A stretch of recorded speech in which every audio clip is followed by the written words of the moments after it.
औरत हमारे सामने बैठी थी और रो रही थी। यूं लगता था कि उसकी आंखें नहीं, पूरा वजूद रो रहा हो। उसके हाथ और एक रुखसार पर चंद दिन पुरानी चोटों के निशानात थे। वो खौफजदा थी और गाहे गाहे चौंक कर दरवाजे की तरफ देखने लगती थी, जैसे उसे डर हो कि उसे हवेली में कैद करने वाले उसका पीछा करते हुए पहुंच जाएंगे। हमने उसे गर्म दूध पिलाया और तसल्ली तशफी देकर इस काबिल बनाया कि वो कुछ बोल सके। औरत ने रोते सिसकते हुए अपने बारे में जो कुछ बताया वो कुछ इस तरह था। उसने बताया कि उसका नाम ज़ैनब है। वो जिला सियालकोट की तहसील पसरूर की रहने वाली है। वो म्यूं बरादरी से ताल्लुक रखती है। मेवात के रहने वाले ये मुसलमान राजपूत पंजाब के देहाती इलाकों में उमूमन देखने में आते हैं। कई मकामात पर इनके पूरे पूरे गांव आबाद हैं। इनकी वज़ाक़त और लबो लहजा मकामी पंजाबियों से खासा मुख्तलिफ होता है। ये सांवली रंगत के लोग बोली में ज़्यादातर उर्दू के अल्फाज इस्तेमाल करते हैं। ज़ैनब नामी उस औरत ने बताया कि वो अपने गुमशुदा बच्चे को ढूंढती हुई इस गांव तक पहुंची है। शौकत ने औरत से बच्चे के बारे में पूछा। औरत के जवाब ने हमें झंझोड़ कर रख दिया। हमें यकीन नहीं हुआ कि वो सच कह रही है, लेकिन वो सच कह रही थी। उसके जहन से मां की ज़बान बोल रही थी और मां कभी झूठी नहीं हो सकती। औरत ने कहा था, थानेदार जी, मेरा बच्चा आम बच्चों जैसा नहीं है। उसमें पैदाइश के वक्त से कुछ नुक्स हैं। लोग उसे देखकर डर जाते हैं, पर वो बुरा नहीं मानती है। उसका नाम साबू है। शौकत ने हैरानी से मेरी तरफ देखा और मैंने उसकी तरफ। मैंने कहा, तुम किसी बच्चे की बात कर रही हो या जवान बंदे की? वो जवान है। मेरे लिए तो बच्चा ही है जी। मुझे तो लगता है कि अभी मेरी गोद से निकलकर कहीं चला गया है। औरत अजीब दर्दमंदी से बोली। उसके लहजे ने हमें हिला दिया था। ये बात अब तकरीबन वाज़ेह हो गई थी कि औरत उसी अजीबुल खल्कत का जिक्र कर रही है जिसने करीब व जवार में तहलका मचा रखा है। मैं और शौकत हैरत से उस दुखियारी औरत की तरफ देखते चले जा रहे थे। वो अपनी उम्र से ज्यादा बूढ़ी नजर आ रही थी। उसकी आंखों के गिर्द झुर्रियां नमूदार होना शुरू हो गई थीं। उसके बेहद मैले स्वेटर में से उसकी कमजोर कलाइयां झांक रही थी। कब खोया था तुम्हारा बेटा? शौकत ने पूछा। ज्यादा दिन नहीं हुए जी, पर मुझे तो लगता है कि कई जमाने गुजर गए। मैंने कहा, माँ जी, बेहतर है कि आप शुरू से सारी बात बताएं और सबसे पहले तो यह बताएं कि आप कहां की रहने वाली हैं। कुछ देर बाद औरत ने अपनी रुदात इस तरह शुरू की। मैं गुजरात से ब्याह कर यहां पसरूर में आई थी। मेरे गांव का नाम खोवाली है, लेकिन इससे पहले मैं रंगपुर नाम के गांव में अपने खाविन के साथ रहती थी। आज से कोई 20 साल पहले मैंने एक बच्चे को जन्म दिया। देखने वालों ने कहा कि यह बड़ा बदसूरत और खौफनाक है। किसी ने कहा कि यह किसी बद्दुआ का नतीजा है। कोई जालिम बोला कि इसमें शैतान की रूह है। लेकिन सरकार, ऐसा कुछ नहीं था। वो सिर्फ एक बच्चा था, दूसरे बच्चों की तरह मासूम और बेगुनाह। शुरू में वो मुझे अजीब जरूर लगता था, खासतौर से उसका बहुत बड़ा सर और उसकी टेढ़ी टांगें देखकर मेरा दिल बुझ जाता था।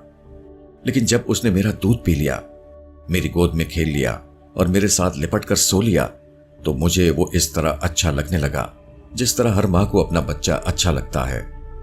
लोग उस पर उंगलियां उठाते थे, उसके बारे में दिल दुखाने वाली बातें करते थे। मैं ये सब कुछ बर्दाश्त नहीं कर सकती थी।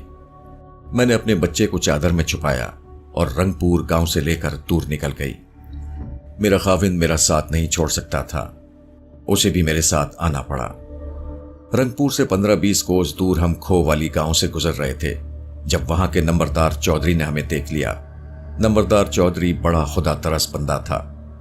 उसने हमारी मजबूरी को समझ लिया और हम पर मेहरबानी की। उसने गांव से दूर एक अलग थलग मकान हमें रहने के लिए दे दिया। वहां नंबरदार चौधरी का बाग था। हम मियां बीवी बाग की देखभाल करने लगे और वहीं रहने लगे। शायद आपको मेरी बात पर यकीन ना आए साहब जी, लेकिन मैं वही कुछ बता रही हूं जो हकीकत है। मैं और मेरा खाविन उस बाग में 18 साल तक रहे, लेकिन उन 18 सालों में चौधरी और उसकी बीवी और एक भाई के सिवा किसी को मालूम नहीं हो सका कि हमारा एक बच्चा भी है। मैं साबू को हर आंख से बचा कर रखती थी। वो कभी घर की चारदीवारी से निकला ही नहीं। अगर कभी रात के वक्त वो बाग में आता भी था तो साय की तरह उसके साथ रहती थी। मैं जानती थी कि मेरे बच्चे को देखकर लोग डर जाते हैं। एक दफा रात के वक्त 3 परदेसी राहगीरों ने उसे देख लिया। उनमें से एक औरत थी। वो उसे देखकर बेहोश हो गई। उसके साथ ही मर्द उसे बेहोशी की हालत में उठा कर ले गए और इतने खौफजदा हुए कि अपना कुछ सामान भी छोड़ गए। उस वाक़े के बाद मैं और मेरा खाविन साबू के बारे में और भी एहतियात करने लगे थे। साबू के बाद मेरा कोई बच्चा नहीं हुआ। मेरे लिए वही सब कुछ था और अब भी वही सब कुछ है, औरत ने दुखी लहजे में कहा और आंसू टप टप उसकी आंखों से गिरने लगे। हम दोनों बेहद ताज्जुब से एक मां की अनोखी कहानी सुन रहे थे। वो कुछ देर तक अपने ख्यालात जमा करती रही और फिर बोली, नंबरदार चौधरी के बाग में एक उम्र बीत गई। कुछ अरसा पहले मेरे खाविन भी मर गया। अब बस मैं थी और मेरा साबू था। नंबरदार चौधरी अब बूढ़ा हो गया था। उसका एक भतीजा रुस्तम बड़ा तेज तर्रार और करख्त निकला। वो अपने यारों के साथ अक्सर सैर और शिकार के लिए बाग में आता था। ये कोई 1 महीना पहले की बात है। रुस्तम बाग में आया। उसके साथ 3-4 कोरे भी थे। हम माँ बेटा बाग के बीचों बीच एक कच्चे मकान में रहते थे। मकान के पिछवाड़े एक खुला इहाता है। उसे हर तरफ से अमरूद और माल्टे के दरख्तों ने घेर रखा है। साबू बस उसी इहाते के अंदर रहता था। लेकिन मेरी बदकिस्मती कि उस दिन वो इहाते से बाहर था और जमीन पर गिरे फल इकट्ठे कर रहा था। गोरों ने उसे देखा और फिर छुप कर देर तक देखते रहे। वो हैरान रह गए थे। उन बदबख्तों के लिए मेरा साबू एक अजीब जानवर की तरह था। मैंने घर के अंदर से साबू को देखा और उसे छुप कर देखने वाले गोरों को भी देखा। मेरा कलेजा धक से रह गया। मुझे गोरों की नजरों में फतूर नजर आया था। मैं बाहर निकली और अपने बच्चे को लेकर जल्दी से घर में आ गई। मेरा दिल बड़े जोर से धड़क रहा था। उस वक्त तो कुछ नहीं हुआ सरकार, पर ठीक 2 रोज बाद वो जालिम मेरा बच्चा मुझसे छीन कर ले गए। उन जालिमों को एक रोती चीखती मां पर जरा तरस नहीं आया। मेरा कलेजा नोचा और अंधेरे में गुम हो गए। औरत की आवाज भर्रा गई। उसके होंठ कांपते चले जा रहे थे। फिर वो जार जार रोने लगी। हुजूर, वो मेरा बच्चा है, जैसा भी है मेरे जिगर का टुकड़ा है। मेरी गोद में खेला है, उसने मेरी छातियों से दूध पिया है, पर वो बेरहम उसे मुझसे दूर ले जाना चाहते हैं। वो उसे 7 समंदर पार विलायत ले जाएंगे। लोगों को उसका तमाशा दिखाएंगे, जानवरों की तरह उससे करतब कराएंगे। हुजूर, ये कैसी नाइंसाफी है। वो जैसा भी है लेकिन जानवर तो नहीं है, वो इंसान है सरकार। उसने मेरी कोख से जन्म लिया है। अपनी कोख के जने की कीमत मैं कैसे वसूल कर लूं?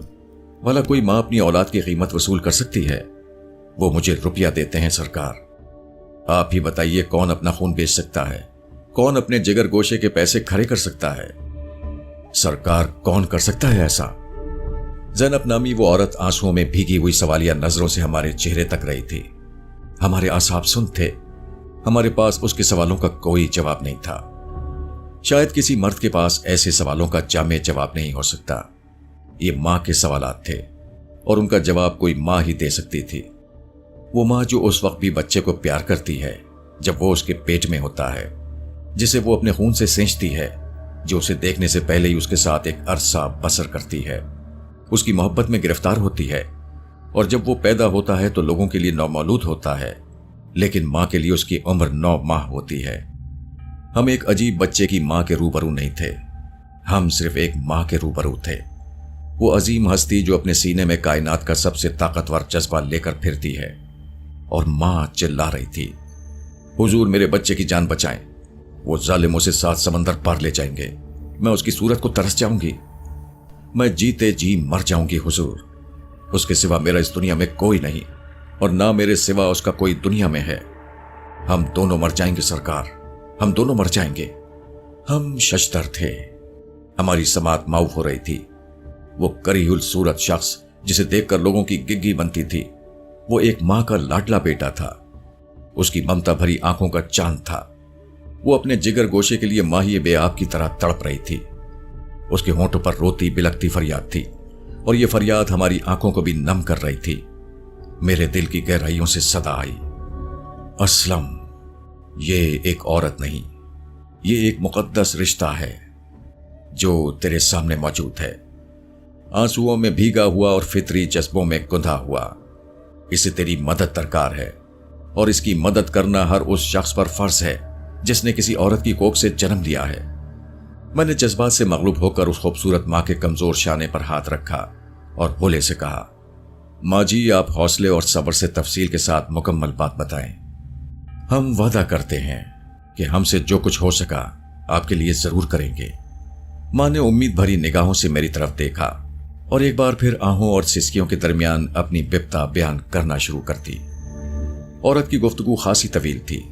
उस गुफ्तगू से हमने जो नतीजा अखज़ किया था वो ये था कि अंग्रेज यानी जैकब और उसके साथी किसी खास मकसद के लिए औरत के अजीबुल खलकत बेटे को अपने साथ ले जाना चाहते थे।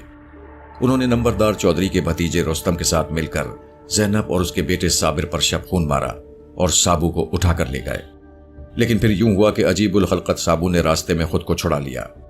उसने अपनी गैर मामूली जिस्मानी ताकत को बरोए कार लाते हुए एक गोरे को जख्मी किया और उनकी हिरासत से निकल भागा। गोरे साबू का खोज लगाते हुए बागपुर आ पहुंचे। इसी असना में साबू की मां भी साबू के लिए दरबदर भटकती और ठोकरे खाती बागपुर पहुंच गई।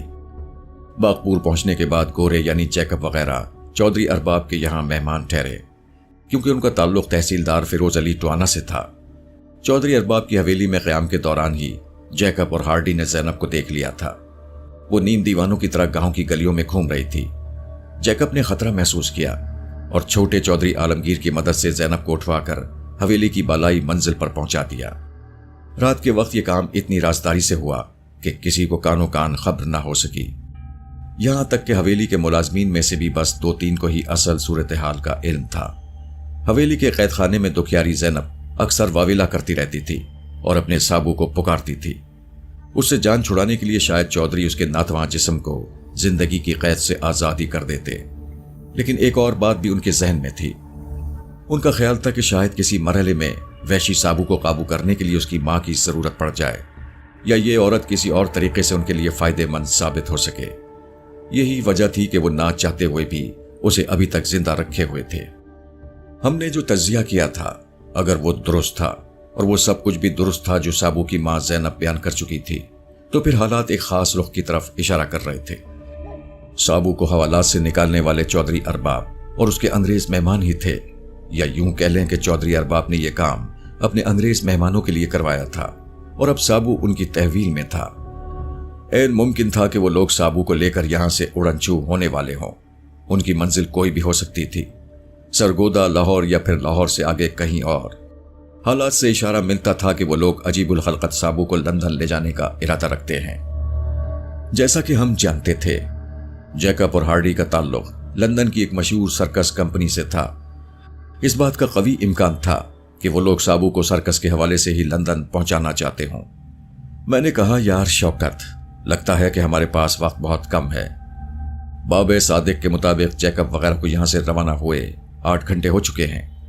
अगर वाकई साबू उनके पास है तो वो काफी दूर निकल चुके होंगे। शौकत ने पुरसोच अंदाज में मेरी तायद की। तो फिर क्या करना चाहिए? मेरा ख्याल है कि बख्शू चौधरी का खास कारिंदा है, उसे 10-20 छितर लगाते हैं, वो बताएगा कि सब लोग कहां गए हैं।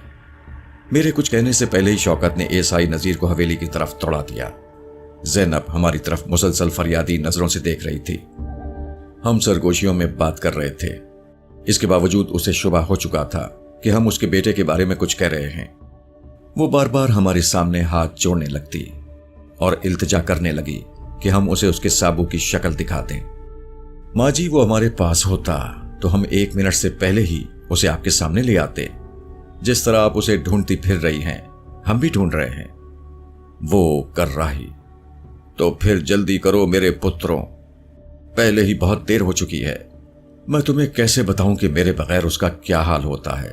वो बच्चों की तरह रोने लगता है। वो बहुत रोया होगा, पता नहीं वो कुछ खाता भी होगा कि नहीं। वो तो किसी से बात भी नहीं कर सकता, किसी को अपनी जरूरत भी नहीं बता सकता। इसी दौरान में एएसआई नजीर वापस आ गया। वो बख्शू या उसके भाई के बजाय एक और कारिंदे को पकड़ लाया था। उसने बताया कि बख्शू वगैरह हवेली में मौजूद नहीं है। वो हालात के तेवर देखकर दाएं बाएं हो गए थे। जिस कारिंदे को नजीर पकड़ कर लाया था वो हालात से बेखबर मालूम होता था। फिर भी शौकत ने उसे थोड़ी सी मार लगवाई। वो चीखने चिल्लाने के सिवा और कुछ नहीं कर सका। हमने फौरन मुल्जिमान का पीछा करने का फैसला किया। शौकत ने साबू की मां को अपने मातहतों की कड़ी हिफाजत में दिया और खुद एएसआई नजीर और एक कांस्टेबल को लेकर जाने के लिए तैयार हो गया। मैं भी साथ जाने पर कमर बस्ता था। शौकत की खटारा जीप खराब पड़ी थी। उसने घोड़े मंगवाए और हम बागपुर से निकल खड़े हुए। उस वक्त दिन के करीबन 3 बजे थे। सर्दियों की जर धूप ठिठरी हुई और खौफजदा नजर आती थी। गांव की गलियों में सन्नाटे का राज था। दरवाजे बंद थे। जो चंद लोग यहां वहां नजर आए, उनकी आंखों में खौफ जमा हुआ था। एएसआई नजीर ने बताया कि कातिल के फरार की खबर हर खास व आम तक पहुंच चुकी है। अजीब सूरत हाल थी। जो हैवान नुमा शख्स लोगों के लिए कातिल और दरिंदा था, वो एक मां के लिए उसका मासूम बेटा था। अब पता नहीं कि खल्क़े खुदा सही थी या एक मां का मौक़िफ़ दुरुस्त था। ये बात तो तय थी कि बड़े से बड़ा मुजरिम भी अपनी मां के लिए मासूम और बेगुनाह ही होता है। अजीबुल खल्क़त साबू ने भी बेदर्दी से कत्ल किए थे और उस पर एक नौबियाता लड़की पर मुजरिमाना हमले का इल्जाम भी था। उसकी सफाकी देखी जाती तो उसके लिए रहम की कोई रमक दिल में पैदा नहीं होती थी, लेकिन कोई ऐसी बात थी जो मुझे दूसरी तरह सोचने पर मजबूर करती थी। मेरी निगाहों में गाहे गाहे हाके का मंजर घूम जाता था। अजीबुल खल्क़त यानी साबू को पकड़ने के लिए जब उस पर लाठियां बरसाई जा रही थीं और मैं उसका लहू लहान चेहरा देख रहा था, तो उसकी आंखों में झांक कर मुझे एक अजीब सा एहसास हुआ था। मुझे यही लगा था जैसे मैं एक बहुत ताकतवर लेकिन बहुत डरे सहमे हुए जानवर की आंखों में झांक रहा हूं। उन लम्हों में उस खूनी कातिल के हवाले से मेरा सारा खौफ साइल होता हुआ महसूस हुआ था। हम घोड़े दौड़ाते हुए गांव की हदूद से बाहर निकले। टोटियों वाले खो के पास कच्चे रास्ते से गुजरते हुए मेरी निगाह गन्ने के उस वसी खेत पर पड़ी जहां सलोविया से मेरी अव्वलीन मुलाकात हुई थी। वो बाबे सादिक से डरकर भागी थी और मुझे अपना साथी समझकर मोहब्बत से लिपट गई थी। मैं सोचता रहा और खाली खाली नजरों से करीब जवार को देखता रहा। कहने को तो शौकत गांव से निकल आया था, लेकिन उसके जहन में कोई वाज़ेह प्रोग्राम नहीं था। जैकब और चौधरी वगैरह की तलाश में कहां जाना है। एक ख्याल ये था कि डेक पार करके शहर का रुख किया जाए। दूसरा ख्याल तहसीलदार फिरोज अली की तरफ जाने का था। अंग्रेजों की असल यारी तो तहसीलदार के साथ ही थी, लेकिन सोचने की बात यह थी कि क्या जैकब वगैरह तहसीलदार की तरफ जाने का रिस्क ले सकते हैं। यह बात उन्हें भी मालूम थी कि पुलिस उनकी तलाश में सबसे पहले तहसीलदार के घर का रुख करेगी। अचानक मुझे गाड़ी के टायरों के निशानात नजर आए। इससे पहले भी हम कई मर्तबा ये निशानात गांव की गलियों में देख चुके थे। यकीनन ये उसी सुर्ख कार के निशानात थे जो आजकल जैकब वगैरह के इस्तेमाल में थी। निशानात ताज़ा थे। हमारी उम्मीद बन गई। हमने उन निशानात के साथ साथ चलना शुरू कर दिया। हमारा रुख टैक नाले की तरफ ही था। हमने अंदाजन तकरीबन 3-4 फरलांग तक इसी तरह सफर किया। फिर हम झाड़ियों से अटी हुई घास वाली जमीन पर पहुंच गए। यहां आकर गाड़ी के निशानात दूसरे निशानों में गुटमुट हो गए। 2 बैलगाड़ियों के निशान थे। इनके अलावा बकरियों का एक बहुत बड़ा रेवड़ भी यहां घूमता रहा था। खोजी बाप बेटा हमारे साथ होते तो शायद हम कुछ मजीद आगे बढ़ सकते थे, लेकिन हमारे लिए यहां आकर मामला टाएं टाएं फिश हो गया। जूं जूं वक्त गुजर रहा था, अंग्रेज शिकारियों और उनके शिकार के मिलने की उम्मीद कम हो रही थी। जहन उन लोगों की अय्यारी पर खौल रहा था। वो कितनी होशियारी के साथ हमारी नाक के ऐन नीचे अपने काम में मसरूफ रहे थे। तीसरी दुनिया के इंसानों को ये लोग इंसान समझते ही कब हैं, और साबू नाम का वो अजीबुल खल्क़त तो वैसे ही हैवान नुमा था। वो उनके लिए फ़कत एक दिलचस्प तमाशे की हैसियत रखता था। बहुत बड़े सर और 4 बाजुओं वाला एक अनोखा तमाशा। वो उसे उसकी ज़मीन से जुदा करके अपने साथ ले जा रहे थे। ये ऐन मुमकिन था कि साबू को मुश्तइल करके खून रेजी पर आमादा करने में उन गोरे शिकारियों का ही हाथ हो। बहरहाल अभी इस बारे में यकीन से कुछ नहीं कहा जा सकता था। अचानक एएसआई नजीर ने एक तरफ इशारा किया और हैरानी से कहा, वो देखें सर। मैं और शौकत एक साथ घूमे। हमें एक हैरान कुन मंजर दिखाई दिया। एक मुद्दत गुजर जाने के बावजूद वो मंजर मुझे आज तक याद है। जैसे आजकल टीवी के इश्तहारों में लड़कियां बाल खोले खेतों में भागती नजर आती हैं, उसी तरह एक लड़की बड़ी रफ्तार से हमारी तरफ दौड़ी चली आ रही थी। मैं और शौकत ये देखकर तंग रह गए कि वो सलोविया थी। उसके शहद रंग बाल डूबते सूरज की रोशनी में दमक रहे थे। वो उसी जर्सी में थी जिसका लम्स दिन रात मेरे तसव्वुर में समाया रहता था। वो हमारी तरफ देखकर हाथ हिला रही थी और अपनी बारीक आवाज में कुछ कह रही थी। खेतों में काम करते हुए इक्का दुक्का खेत मजदूर उठ उठ कर उसे देख रहे थे। चंद कुत्ते दूर दूर ही से शोर मचा रहे थे। शौकत ने सरसराती हुई आवाज में कहा, ये यहां कैसे? हमने घोड़े खेतों की तरफ मोड़ दिए। चंद ही लम्हे बाद हाँपती कांपती सलोविया हमारे सामने थी। उसके गाल शाह भी हो रहे थे। एक लम्हे के लिए मेरी और उसकी निगाहें मिली। एक बर्क सी हमारी दरमियान कूद गई। ये बर्क सिर्फ हम दोनों ने देखी और हम दोनों ने ही महसूस की। हम घोड़ों से उतरकर सलोविया के पास पहुंच गए। उसने पतलून पहन रखी थी और नीचे फुल बूट थे जो घास और कीचड़ से अटे हुए थे। पता नहीं वो कहां से पगडंडियों पर और खेतों में भागती हुई यहां तक पहुंची थी। वो घुटने जमीन पर टिकाकर बैठ गई। उसने अपना सर दोनों हाथों में थाम लिया और गर्दन झुकाकर अपना सांस दुरुस्त करने की कोशिश करने लगी। चंद सेकंड्स के बाद उसने सर उठाया और बाल झटक कर गुलाबी उर्दू में बोली, मिस्टर इंस्पेक्टर और मिस्टर असलम, हम आप दोनों को अपने साथ ले जाना मांगता। उधर हवालाती का लाइफ सख्त खतरे में है। कहां है वो? शौकत ने पूछा। बस आप सवाल जवाब में टाइम मत जाया करें, एकदम मेरे साथ आए। उसने मेरी तरफ देखा। मैंने उसे अपने अक़ब में घोड़े पर सवार कर लिया। उधर जाना है। सलोविया ने उस तरफ इशारा किया जहां से भागती हुई आई थी। मैंने अंग्रेजी में कहा, सलोविया थोड़ी सी वजाहत करो, हमें कहां ले जा रही हो? उधर थोड़ी ही दूर खो वाली गांव है। साबू वहां है। जैकब हार्डी और चौधरी अरबाब वगैरह सब वहीं हैं। मैंने कहा, अगर खतरा ज्यादा है तो हम मजीद नफरी मंगवा सकते हैं। खतरा तो है लेकिन अब वक्त नहीं है। वहां किसी वक्त भी साबू को शदीद नुकसान पहुंच सकता है। वो जिस तरह साबू का नाम ले रही थी, अंदाजा होता था कि वो साबू को देर से जानती है। तनाव के सबब सलोविया का सांस सीने में नहीं समा रहा था। महसूस होता था कि उसका सीना धोंकने की तरह चल रहा है। मैंने कहा, सलोविया, तुमने कहा था कि मुझसे कोई खास बात करना चाहती हो। वो क्या बात थी? यही बात थी असलम, मैं तुम्हें बताना चाहती थी। साबू इतना बड़ा गुनहगार नहीं जितना तुम लोग उसे समझ रहे हो। उसको सताया क्या है, उस पर जबर क्या किया है। तुम क्या कहना चाह रही हो? मैं कुछ समझ नहीं पा रहा। मैंने शौकत के पीछे पीछे घोड़ा दौड़ाते हुए कहा, यह पिछली बातें समझाने का वक्त नहीं है असलम, अभी तुम आगे के बारे में सोचो। साबू इस वक्त नंबरदार की हवेली में है। नंबरदार का भतीजा रुस्तम भी वहीं है। चौधरी अरबाब और छोटा चौधरी आलमगीर भी वहीं है। तो क्या इरादा है उन लोगों का? अच्छा इरादा नहीं है। ये लोग साबू को लाहौर ले जाना चाहते हैं। वहां से उसे लंदन पहुंचाने का इंतजाम किया जा रहा है। मगर क्यों? फ्रैक शो के लिए, सलोविया ने जवाब दिया। फ्रैक शोज? ये क्या बला है? इसके बारे में तुम्हें बाद में बताऊंगी। फौरी मसला यह है कि साबू बड़ी मुसीबत में है। जैकब और हार्डी उस पर जबरदस्त तशद्दुद कर रहे हैं। वो चाहते हैं कि उसे इतना खौफजदा करें कि सफर के दौरान वो बेचून और चरा उनकी हिदायत पर अमल करता रहे। वो उसे एक खास किस्म के नशे के इंजेक्शन भी लगाना चाहते हैं। ये नशा आसाब पर असर करता है। बंदा बेदारी की हालत में होता है लेकिन अपने जिस्म को अपनी मर्जी से हरकत नहीं दे सकता। उस नशा आवर दवा की जरा सी इजाफी डोज जहन को हमेशा के लिए मफलूज कर देती है। मैं समझती हूं कि साबू जैसे शख्स को यह दवा इंजेक्ट कर दी गई तो वो बिल्कुल दीवाना हो जाएगा। सलोविया का लबो लहजा गवाही दे रहा था कि वो जो कुछ कह रही है सच है और इसमें किसी भी तरह की चालबाजी का कोई अंदेशा नहीं है। जब हम खो वाली की हुदूद में दाखिल हुए, शाम का अंधेरा फैलने लगा था। हम चारों घोड़े दौड़ाते हुए सीधे नंबरदार की हवेली के दरवाजे पर पहुंचे।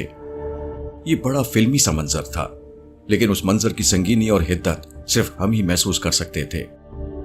सलोविया मेरे अक़ब में घोड़े पर मौजूद थी और उसका मेरा अक़ब में मौजूद होना इस बात का सबूत था कि वो अपने साथियों और खुसूसन हार्डी से खुल्लम खुल्ला बगावत कर चुकी है। मैं जानता था कि हार्डी के साथ सलोविया की चपकलिश अंदर ही अंदर परवान चढ़ रही है और अब ये बात खुलकर सामने आ गई थी। शौकत और नजीर वगैरह वर्दी में थे। उनके कहने पर हवेली के मुलाजिम को दरवाजा खोलना पड़ा। घोड़ों से उतरकर हम अंदर दाखिल हुए। घनी मूंछों और छोटी छोटी दाढ़ी वाला एक चमासाल शख्स बाहर निकला। एएसआई नजीर ने सरकोशी में कहा, यही नंबरदार का भतीजा रुस्तम है। रुस्तम ने मेरे साथ सलोविया को देखा और कुछ मजीद घबराया हुआ दिखाई देने लगा। उसके रिएक्शन से मैंने अंदाजा लगाया कि वो हवेली में सलोविया की गैर मौजूदगी से बेखबर था। शौकत ने थानेदारी लहजे में उससे पूछा, चौधरी अरबाब और दूसरे लोग कहां हैं?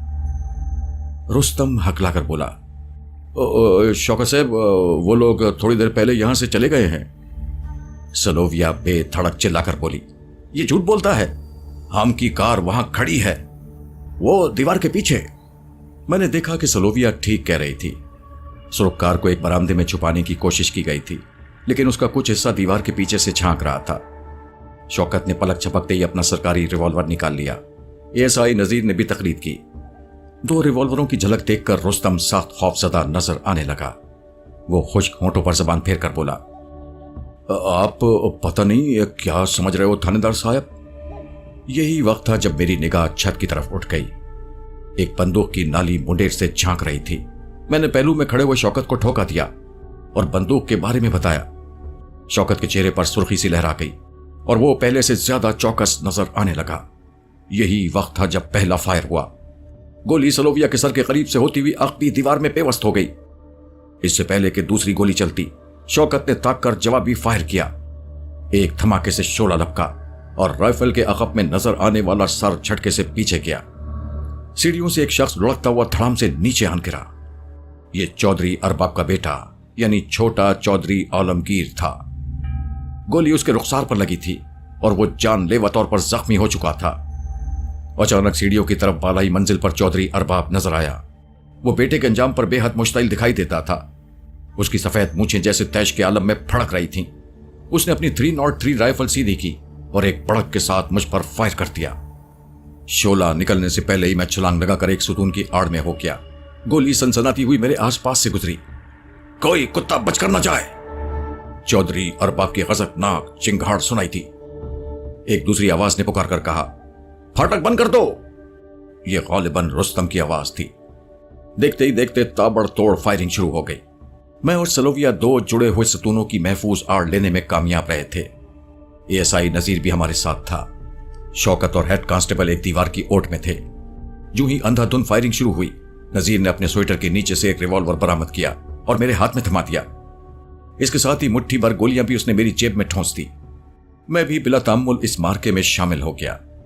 हवेली के अंदर हर तरफ शोले चमकने लगे और धमाकों से दरो दीवार लरसने लगे। अचानक मुझे कर्राह सुनाई थी। मैंने मुड़कर देखा। एएसआई नजीर की पसलियों में गोली लगी थी। उसके चेहरे पर कर्ब के आसार थे, ताहम वो अपनी जगह जमा खड़ा था।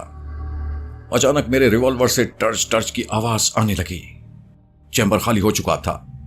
मेरे मुतवज्जा होने से पहले ही सलोविया ने मेरी जेब में हाथ डालकर गोलियां निकाल ली थीं। उसने गोलियां मेरे हाथ में थमाई। मैं रिवॉल्वर रिलोड करने लगा। इसी दौरान में जख्मी नजीर ने मेरी जगह संभाल ली और फायरिंग जारी रखी। अचानक एक अजीब सी धाड़ सुनाई थी। यह धाड़ किसी अंदरूनी कमरे से बुलंद हुई थी। अजीब गूंजती हुई सी मुहेब आवाज थी।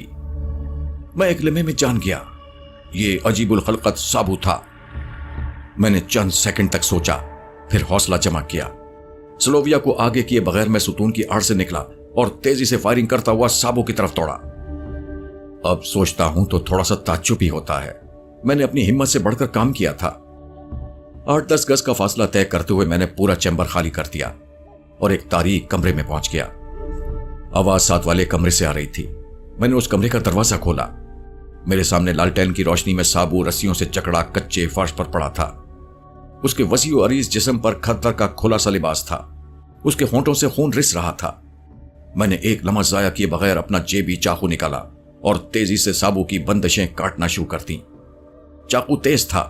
मैं बहुत ताकत भी सर्व कर रहा था। चंद सेकंड्स में रस्सियां कट गईं। साबू आजाद था, लेकिन वो उसी तरह जमीन पर लेटा रहा। मैं उसकी नफ्सियाती कैफियत समझ रहा था। वो खौफजदा था या खौफजदा कर दिया गया था। गनीमत था कि अभी तक हमारे मद्दे मुकाबिल अफराद में से कोई इस कमरे तक नहीं पहुंचा था। गालिबन ताबड़तोड़ फायरिंग ने इस कमरे को वक्ती तौर पर महफूज कर दिया था। उठो साबू, मैंने उसे झंझोड़ कर कहा। वो बस खाली खाली सफेद आंखों से मुझे देखता रहा। उसके खून आलूद होंठों से राल बह रही थी। आंखों का दरमियानी फासला गैर मामूली था। मुसलसल धमाकों और चीख पुकार ने उसे मुश्तइल करने के बजाय बिल्कुल सहमा दिया था। फिर मुझे लगा कि वो उठने की कोशिश कर रहा है। उसके चारों बाजुओं में जुम्बिश हो रही थी। मैंने उसे सहारा दिया। वो डगमगाता हुआ सा उठ खड़ा हुआ। यही वक्त था जब बरामदे की तरफ से भागते हुए कदमों की आवाजें आई। मुझे शुबा गुजरा कि शौकत और हेड कांस्टेबल के पास एमिनेशन खत्म हो गया है या होने वाला है। दूसरी तरफ मेरा रिवॉल्वर भी फिलहाल खाली था। गोलियां मौजूद थीं, लेकिन वो रिवॉल्वर में नहीं, मेरी जेब में थी। भागते कदमों की आवाज करीब आई और फिर मैंने शौकत को देखा। वो कमरे में दाखिल होते ही दीवार की आड़ लेकर बैठ गया।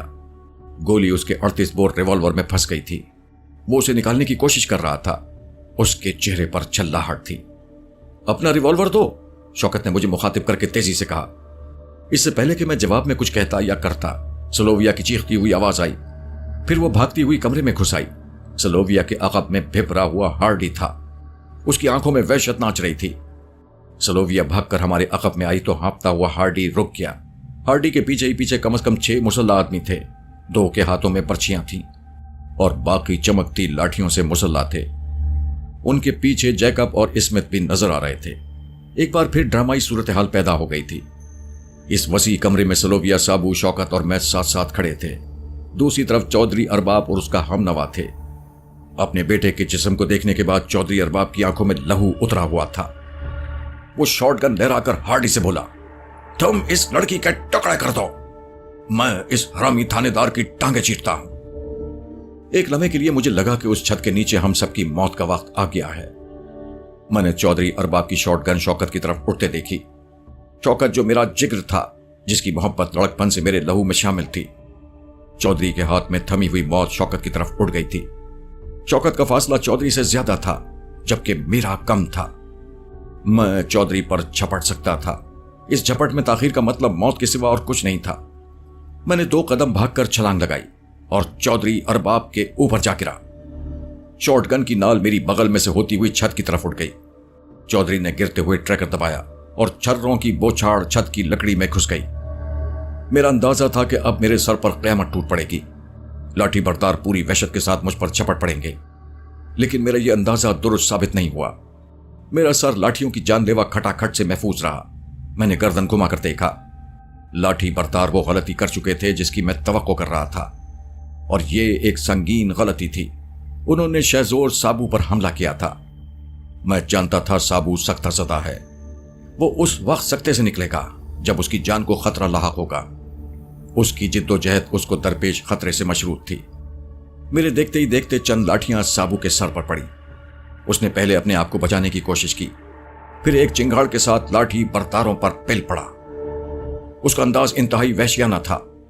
मैंने अपने नीचे दबे हुए चौधरी अरबाब की कनपटी पर इतनी ताकत से रिवॉल्वर का दस्ता मारा कि उसके पास बेहोश होने के सिवा कोई चारा नहीं रहा। एक ही जर्ब से उसकी आंखें उलट गईं और जिस्म कांपने लगा। शौकत बड़ी दिलेरी के साथ 2 लाठी बरदारों से गुत्थम गुत्था था। एक लाठी बरदार के चेहरे पर शौकत की जोरदार टक्कर लगी और वो टकराता हुआ कमरे से बाहर जा गिरा। दूसरे को शौकत ने घुमाकर इस जोर से दीवार के साथ मारा कि वो वहीं लोटपोट होकर रह गया। एक कोने में हार्डी नजर आया। वो पूरे का पूरा सलोविया पर सवार था और उसे तमाचे मार रहा था। जवाबन वो उसका चेहरा नोच रही थी। शौकत ने अकब से हार्डी को अपने बाजू में जकड़ा और जमीन पर गिरा लिया। इस 10-10 लड़ाई का अहम तरीन किरदार साबू था। वो बिल्कुल एक मुश्तइल जानवर नजर आ रहा था। मेरे देखते ही देखते उसने एक फरबा अंदाम बर्छी बरदार का बाजू चकनाचूर किया और एक को उठाकर बरामदे में फेंक दिया। लगता था कि चंद मिनट की ताबड़तोड़ फायरिंग के बाद हमारे हरीफों के पास भी एम्यूनेशन खत्म हो चुका है। अब उनके पास एम्यूनेशन होता तो वह हर मसलहत को बालाए ताक रखकर साबू को जरूर फायर मारते। साबू के 4 बाजुओं को जारहाना तरीके से हरकत करते हुए देखना और उसकी गूंजदार आवाजों को सुनना एक दहशतनाक तजुर्बा था, और ये दहशत हमारे हरीफों पर कहीं ज्यादा शिद्दत से असर कर रही थी। मैंने देखा कि वो पसपा हो रहे हैं। दर हकीकत ये तसव्वुर ही उनके हौसले तोड़ने के लिए काफी था कि बागपुर का जुनूनी कातिल आजाद हो गया है। अंग्रेजों में से जैकब सबसे होशियार और दाना बनता था। वो इस 10-10 लड़ाई में सबसे आखिर में शामिल हुआ। साबू का एक ऐसा झापड़ उसके रुखसार पर पड़ा कि वो 3 कलाबाजियां खाकर कमरे की दहलीज पर गिरा और फिर उठ नहीं सका। मालूम नहीं कि वो बेहोश हुआ था या बेहोश बन गया था। उसके पांव से जूती उतरकर कई फुट दूर जा गिरी थी। मैंने जैकब के तीसरे साथी स्मिथ को बड़ी बदहवासी के आलम में हवेली की देवड़ी की तरफ भागते देखा। उसकी हालत देखकर यकीन होता था कि उसकी पतलून खुश्क नहीं रही होगी। साबू की दहशत ने देखते ही देखते मैदान साफ कर दिया। शौकत ने बेहोश चौधरी अरबाब की शॉटगन उठा ली। मैंने भी फिर से रिवॉल्वर लोड किया। बरामदे की दूसरी जानिब से इक्का दुक्का फायर हो रहे थे। इस फायरिंग का जवाब हेड कांस्टेबल भी दे रहा था। फिर यह फायरिंग भी बंद हो गई। हेड कांस्टेबल की चीखती हुई आवाज आई, इंस्पेक्टर साहब बाहर आ जाएं, नजीर साहब की हालत खराब है। हम चौधरी अरबाब और जैकब के बेहरकत जिस्मों को फलांगते हुए बरामदे में पहुंचे। जुड़े हुए सतूनों के अकब में एएसआई नजीर लहू लहान पड़ा था। शौकत नजीर को संभालने लगा। मेरा ध्यान साबू की तरफ चला गया। कहीं वो फिर निकल तो नहीं भागा था। तवील बरामदे के आखिरी सिरे से सलोविया चिल्लाकर बोली, आसलम, वो यहां है, उसने इसे बंद कर दिया है। यही वक्त था जब भागते घोड़ों की टापें सुनाई थी। बागपुर से मजीद पुलिस नफरी असले समेत मौके पर पहुंच गई थी।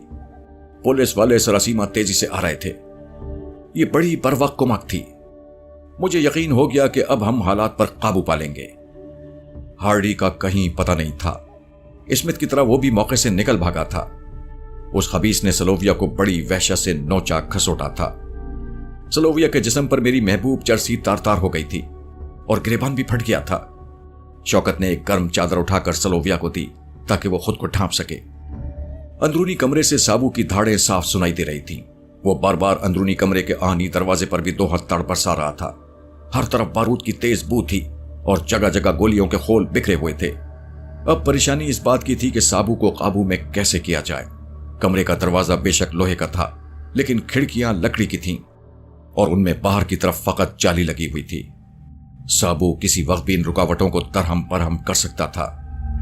पुलिस की ताजा नफरी में एएसआई न्यास भी शामिल था। एएसआई नजीर से उसका गहरा याराना था। नजीर को जां बलब देखकर वो बाकायदा रोने भी लगा। फिर मैंने देखा कि वो गम की शिद्दत से चूर होकर जमीन पर पड़े एक जिस्म को ठोकरे मार रहा है। लालटेन की मध्यम रोशनी में गौर से देखने पर पता चला कि ये छोटे चौधरी आलमगीर की लाश है। वो शौकत के फायर से सीढ़ियों के ऐन सामने गिरा था और वहीं पर खत्म हो गया था। मैंने एएसआई न्यास को बामुश्किल संभाला और उसे आलमगीर की लाश से दूर ले गया। एएसआई नजीर की हालत देखकर ही अंदाजा हो जाता था कि उसका बचना मुश्किल है, लेकिन उसे यूं जानकुनी के आलम में तो नहीं छोड़ा जा सकता था। गांव में मौजूद एक जीप के जरिए नजीर को फौरन तहसील अस्पताल की तरफ रवाना कर दिया गया। चौधरी अरबाब और उसके दो कारिंदे भी शदीद जख्मी थे। चौधरी तो खैर बेहोश था, लेकिन उसके दोनों कारिंदों की मशकें अच्छी तरह कस दी गई और उन्हें भी नजीर के साथ ही अस्पताल रवाना किया गया। चौधरी अरबाब यूं तो बड़ा फन्ने खान बनता था, लेकिन लड़ाई के दौरान में वो कनपट्टी पर लगने वाली एक जोरदार जर्ब बर्दाश्त नहीं कर सका था और मुकम्मल तौर पर अंटा खफील हो गया था। हालत बेहोशी में उसका पिलपिला जिस्म मुसलसल कांप रहा था, बिल्कुल जैसे कोई जानवर ज़िबा होने के बाद भी थरथराता रहता है। शराब और शबाब की ज़ियदती अक्सर लोगों पर ऐसे ही असरअंदाज होती है। वो बज़ाहिर हट्टे कट्टे नजर आए तो अंदर से फोके ही होते हैं। 7-8 मिनट तक जारी रहने वाली इस धुआंधार लड़ाई में दोनों तरफ से कमोबेश 500 राउंड फायर किए गए थे। एक शख्स यानी आलमगीर लड़ाई के शुरू में ही हलाक हो गया था। रुस्तम के एक दोस्त को सीने पर 2 गोलियां लगी थीं और वो भी मौके पर ही दम तोड़ गया था। इसके अलावा 3 अफराद शदीद जख्मी हुए थे, जिनमें से एक और अस्पताल जाते जाते दम तोड़ गया। ये हमारा होशियार और जीदार साथी एएसआई नजीर था। नजीर की मौत की खबर हमें रात 10 बजे के करीब मिली। शाम ने गहरी सोगवार तारीकी की चादर ओढ़ ली थी। हवेली के बाहर सैकड़ों लोग जमा थे। वो जानना चाहते थे कि अंदर क्या हुआ है और क्या हो रहा है।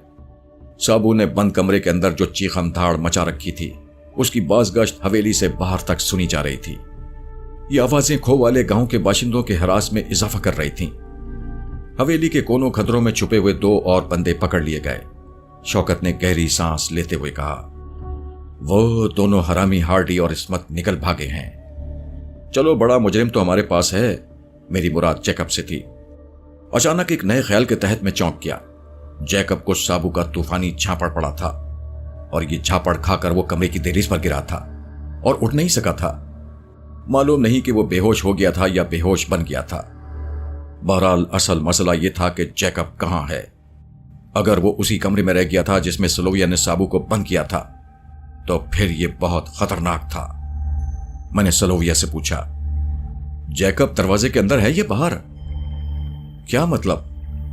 तुमने जैकब को साबू के साथ तो बंद नहीं कर दिया? मैंने पूछा। अम्मा मुझे ठीक से पता नहीं है, वहां अंधेरा हो गया था। सलोविया हकलाकर बोली। उसके लहजे से जाहिर था कि वो भी शदीद तशवीश में मुब्तला हो गई है। शौकत अपने मातहतों को स्मिथ और हार्डी की तलाश के बारे में हिदायत दे रहा था।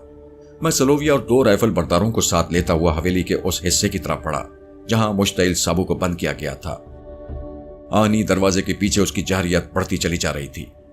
महसूस होता था कि किसी भी वक्त वो दरवाजे को उखाड़ कर फेंक देगा, लेकिन आनी दरवाजे के आगे एक दरवाजा और भी था जो स्लोविया ने एहतियातन बंद कर दिया था। मैंने ये दरवाजा खुलवाया। नीले रंग का आनी दरवाजा हमें साफ दिखाई देने लगा। ये दरवाजा जैसे किसी भौचाल की जद में था।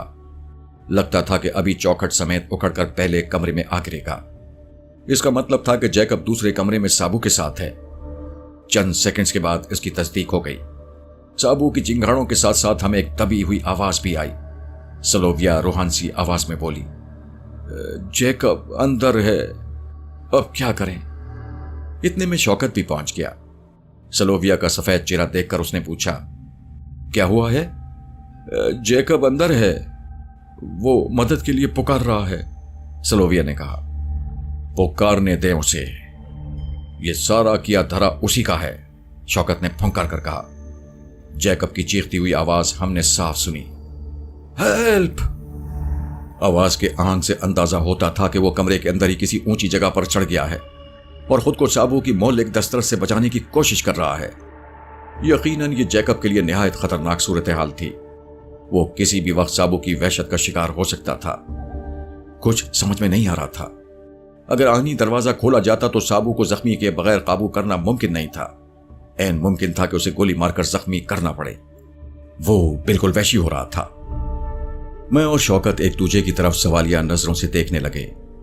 स्लोविया की खूबरू पेशानी पर तशवीश की शिकनें थीं। अचानक एक फिक्रा मेरे कानों में पड़ा। ताजा नफरी के साथ आने वाले मुखबिर नवाजिश चांद ने कहा, मुलजिम की मां भी साथ आई है। इसका मतलब था कि वो लोग साबू की वालदा जैनब बीबी को भी साथ लाए हैं। कहां है वो? शौकत ने बेताबी से पूछा। उसे बाहर छोड़ आए हैं, हवलदार फिदा हुसैन ने कहा। हमें खबर नहीं थी जनाब कि यहां के हालात कैसे हैं। उसे लेकर आओ जल्दी, शौकत ने कहा।